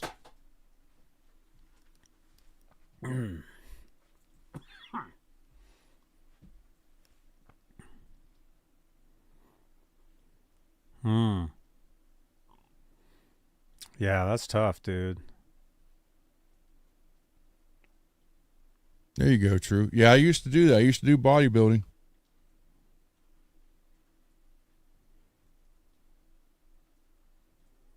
Yeah, see, I didn't do any of that. I did none of that, and then I'm starting to do that now because you have to. It gets to a point where you have to do that stuff, otherwise forget it. My wife will tell you I was built like Bill Goldberg, but with long hair and a beard. Still, I mean, it's still. I haven't touched a weight in years, and it's still solid. I can't now. Not with shoulders. I can't do it anymore. That's what ruined me, Daryl. Because I didn't, and True, you would know this by running a gym, I didn't do it like you're supposed to. I would go, and I literally, I would do like 150-pound curls, and then I would do 10, one set of 10 with 250 was the last ones I did.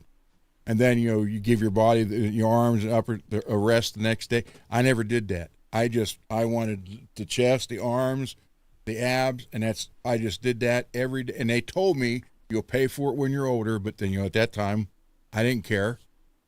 You know, I didn't think I was going to get old. That happened a lot quicker than I thought it would. So, yeah. So now I've had back operations. I've had 3 shoulder. I need this shoulder completely replaced now. Had 2 on this one. Need my knees replaced. I was benching free weights. In high school, my senior year, we only had at that time in free weights 427 pounds, and I did that 2 sets of 10. I know I could have done 500. Maybe not 2 sets of 10, but I could have done 500 had we had it. And I had that record clear for 30-some years, and finally, a few years ago, some guy broke it. Some kid broke it. But they also had more weights.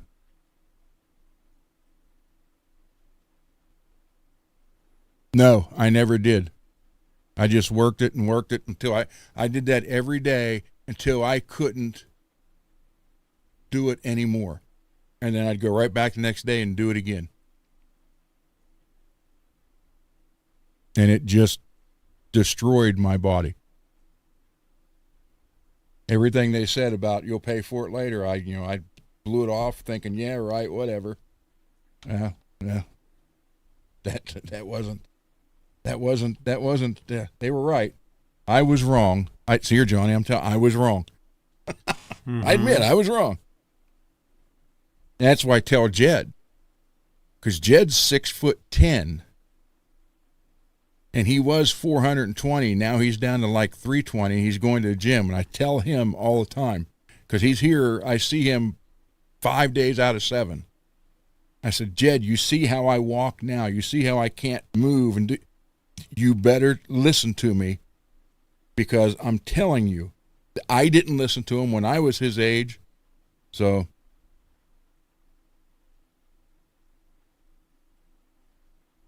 So he is paying attention. Well, I threw my back out a few weeks ago or a month ago, whatever that was. Just doing nothing. Literally just bending over to turn an amplifier on. That was it. When your age starts with a 5, it all goes downhill. That's Ozzy said in one of the interviews I watched with him. It was on YouTube, and he said, I remember being 69 years old, thinking, hell, I got this. 69, I'm fine. This is good. He said, then 70 hit and straight down the drain. Dang.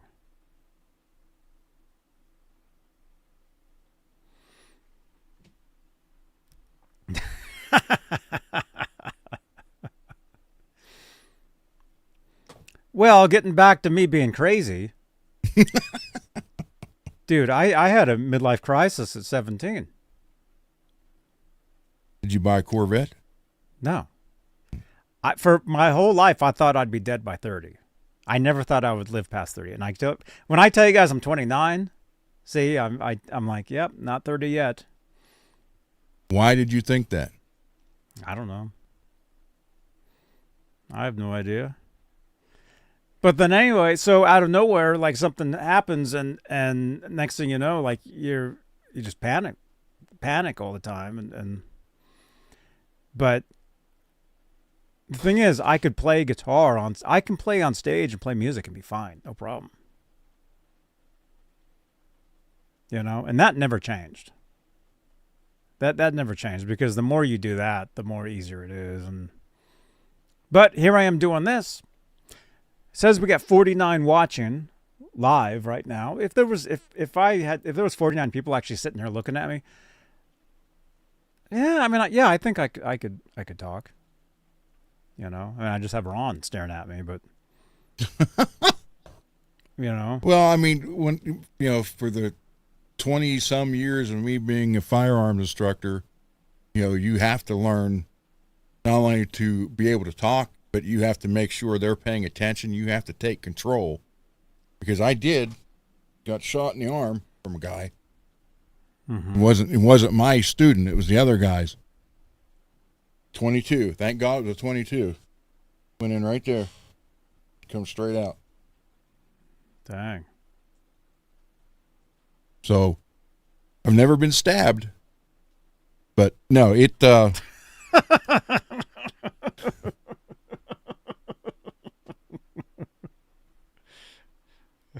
I mean, you have to learn, you have to be able to take control and make sure that you're in control. When it comes to doing that, yes. Yeah. Because if that's your responsibility with all them, you have to teach them, and we can't talk about that on here, but yeah. That's next level, man. So talking in front of people, though, has never been an issue for me. Mm-hmm.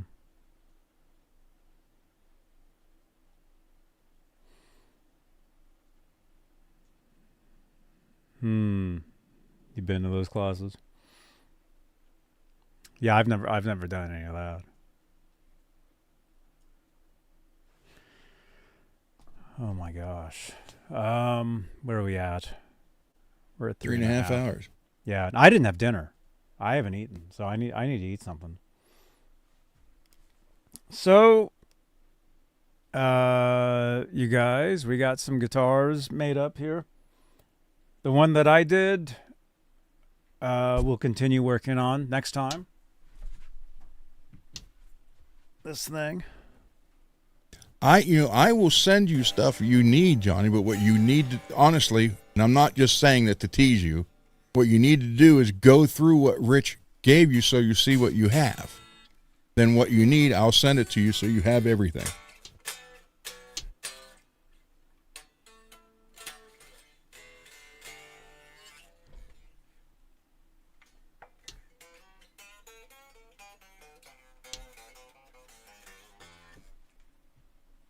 This guitar looks totally different, man, than it did.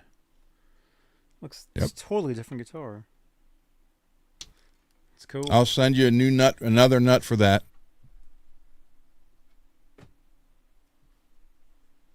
Cool, so you can get rid of the paper towel. The paper towel. Do you know where the titanium one is? It's got to fit one of those Strat necks somewhere. Yeah, I know where it is. All right. It's sitting on top of the bench there. You want to see what Rich sent? Next time we'll do that. I was talking about that before. Like I want to make a guitar out of stuff that he has sent me. Well, not just sent. I mean, we actually hang out. So he actually we meet up and he just gives me like a box of stuff. Like some of the stuff I want to make a guitar out of, which we can do. I mean, we got some stuff. So, where is that thing? This? That one? That was a gift. From down under. That was a gift. All right. But I do need to have some dinner. And I have to go play some Black Ops 7. Okay.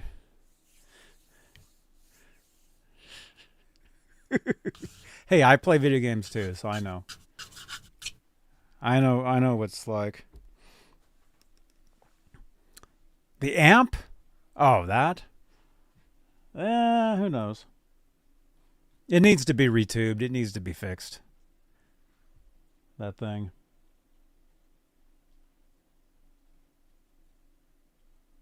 Yeah. Dude, I dragged that thing up and down flights of stairs for years, man.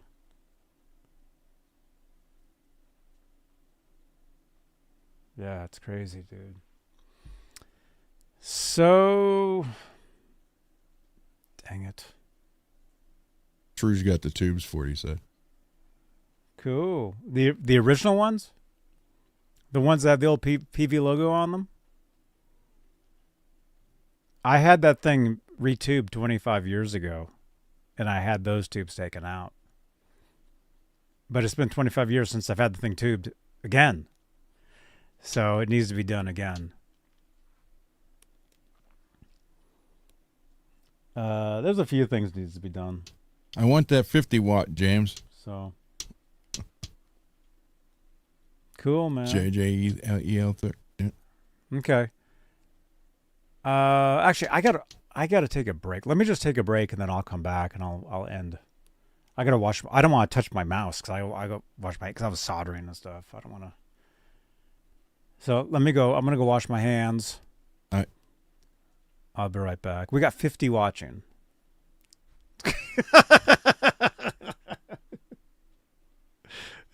48 watching. See, True, this B52 AT100, it's an all-tube 100, and it's basically a triple rectifier. You can have, on the back, you can switch it to all the tubes, half solid state, or all solid state. I actually had that completely hardwired and tongue saw tubes put in it, hot tongue saw tubes in it.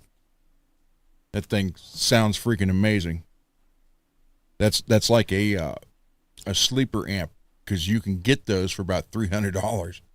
But I think there's at least 11 tubes in it. Maybe 13, I don't remember. I know I have more money in the tubes and the work that I paid for than I did buying it. And you got a clean channel and two different gain channels.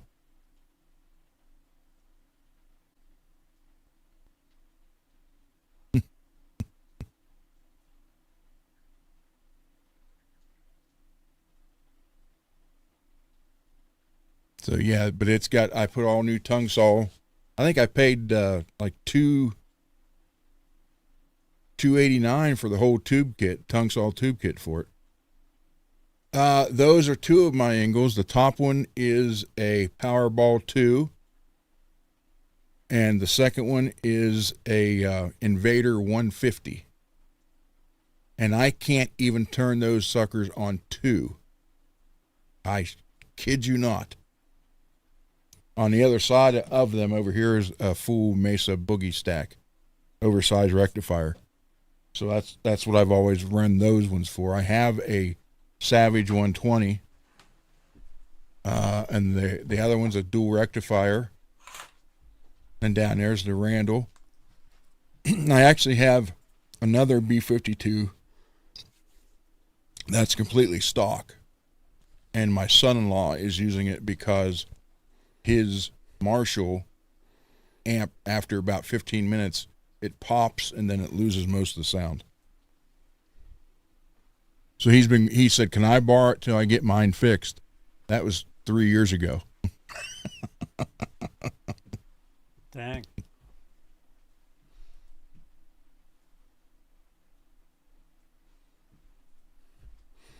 Cool. Right on. V30 is my favorite. The original ones, not the newer ones.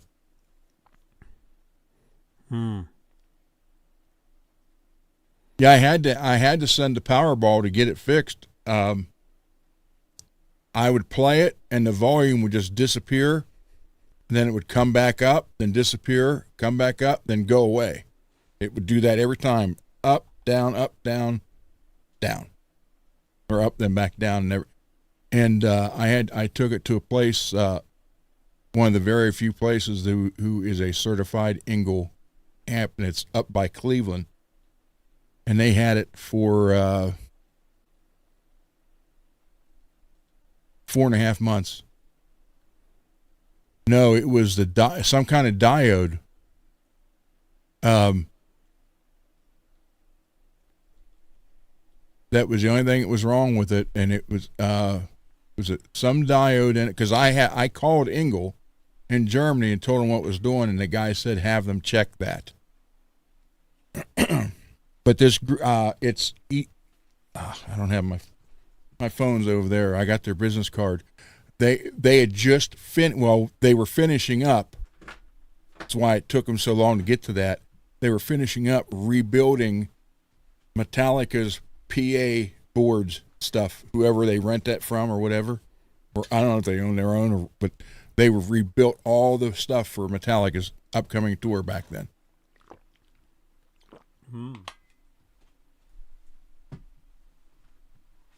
So he said, we'll get to that when we get this done.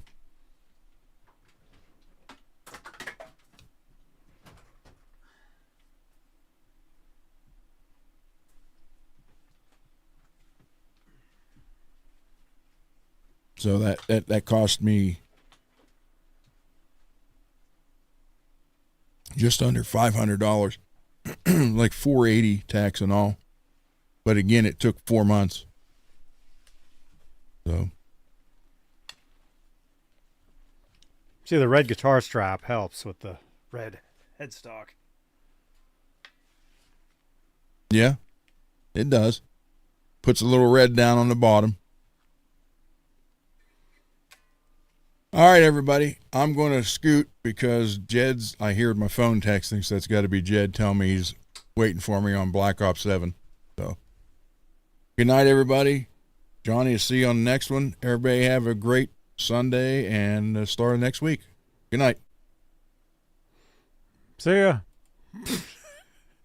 See, when it comes to video games, see how fast he jumps out of here?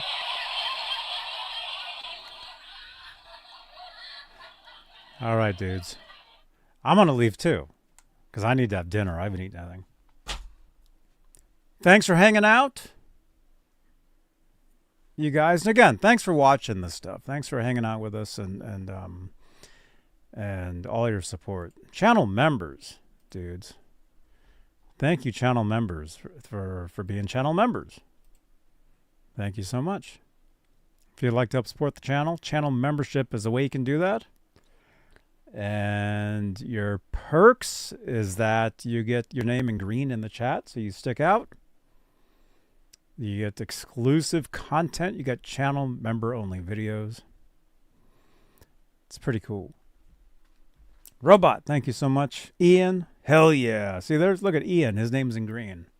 How many Ians do we have in here? One of the Ians, his name is in green because he's a channel member. Says yes. There he is. Cool. All right, so let's see. Tomorrow, I may come back tomorrow. I do have some videos I got to do. And actually, I should have talked about this hours ago. I do have a new series that I'm working on to bring you guys. You know how we got series? Like, this is a series. This is called Straturday Night. We got Talking Guitars, which is another series. We got exclusively Van Halen. That's another one. But I have another series that I'm working up. And I think you guys will dig it. It's kind of going to be a combination of stuff that I used to do, but like new. It'll be cool. Just wait. You made bacon, huh? Quesadillas? Oh my gosh. Yeah, I'm going to have cereal. I've got some cereal in there waiting for me. Delicious. All right. Thanks for watching. And again, drop your comments down below. Okay, and it's raining out, as you can see. I'm having to run through the rain. So drop your comments below. Actually, I say that at the end of this, but all right. I'll see you in the next one. Right here on what channel is this? I'm Rick Beata. You're watching Johnny Beane TV. You're watching Johnny. You're watching this motherfucker on wherever you're watching it. Just watch him. He's a legend.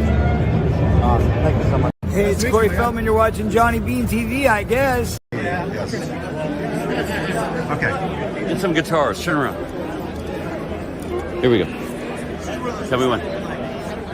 Hey, this is Brad Gillis from Night Ranger, and you're checking out Johnny Beane. Hey, it's Phil Henry here, radio legend. That's right. And you are watching and listening to Johnny Beane TV because I love it. And there's not a lot I love. You're watching Johnny Beane TV. Make sure to subscribe. Johnny Beane TV? Johnny Beane TV. Do you find beans often? Do you have magic beans? No, that's my name. Oh, okay. That's my name. Oh, cool. Watching Johnny Beane TV.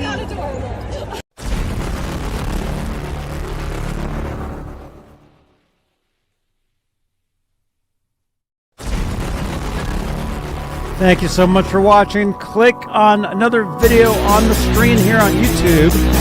Drop your comments below. And what cereal am I having? I don't know. It's some sort of it's not those. It's something else. But all right, we'll see you guys next time. Thanks for hanging out. And again, drop your comments below right here on what channel is this again? I'm Johnny Beane. No, you're not. I am. No, you guys. I am the real Johnny Beane. Oh my gosh, you guys are absolutely insane.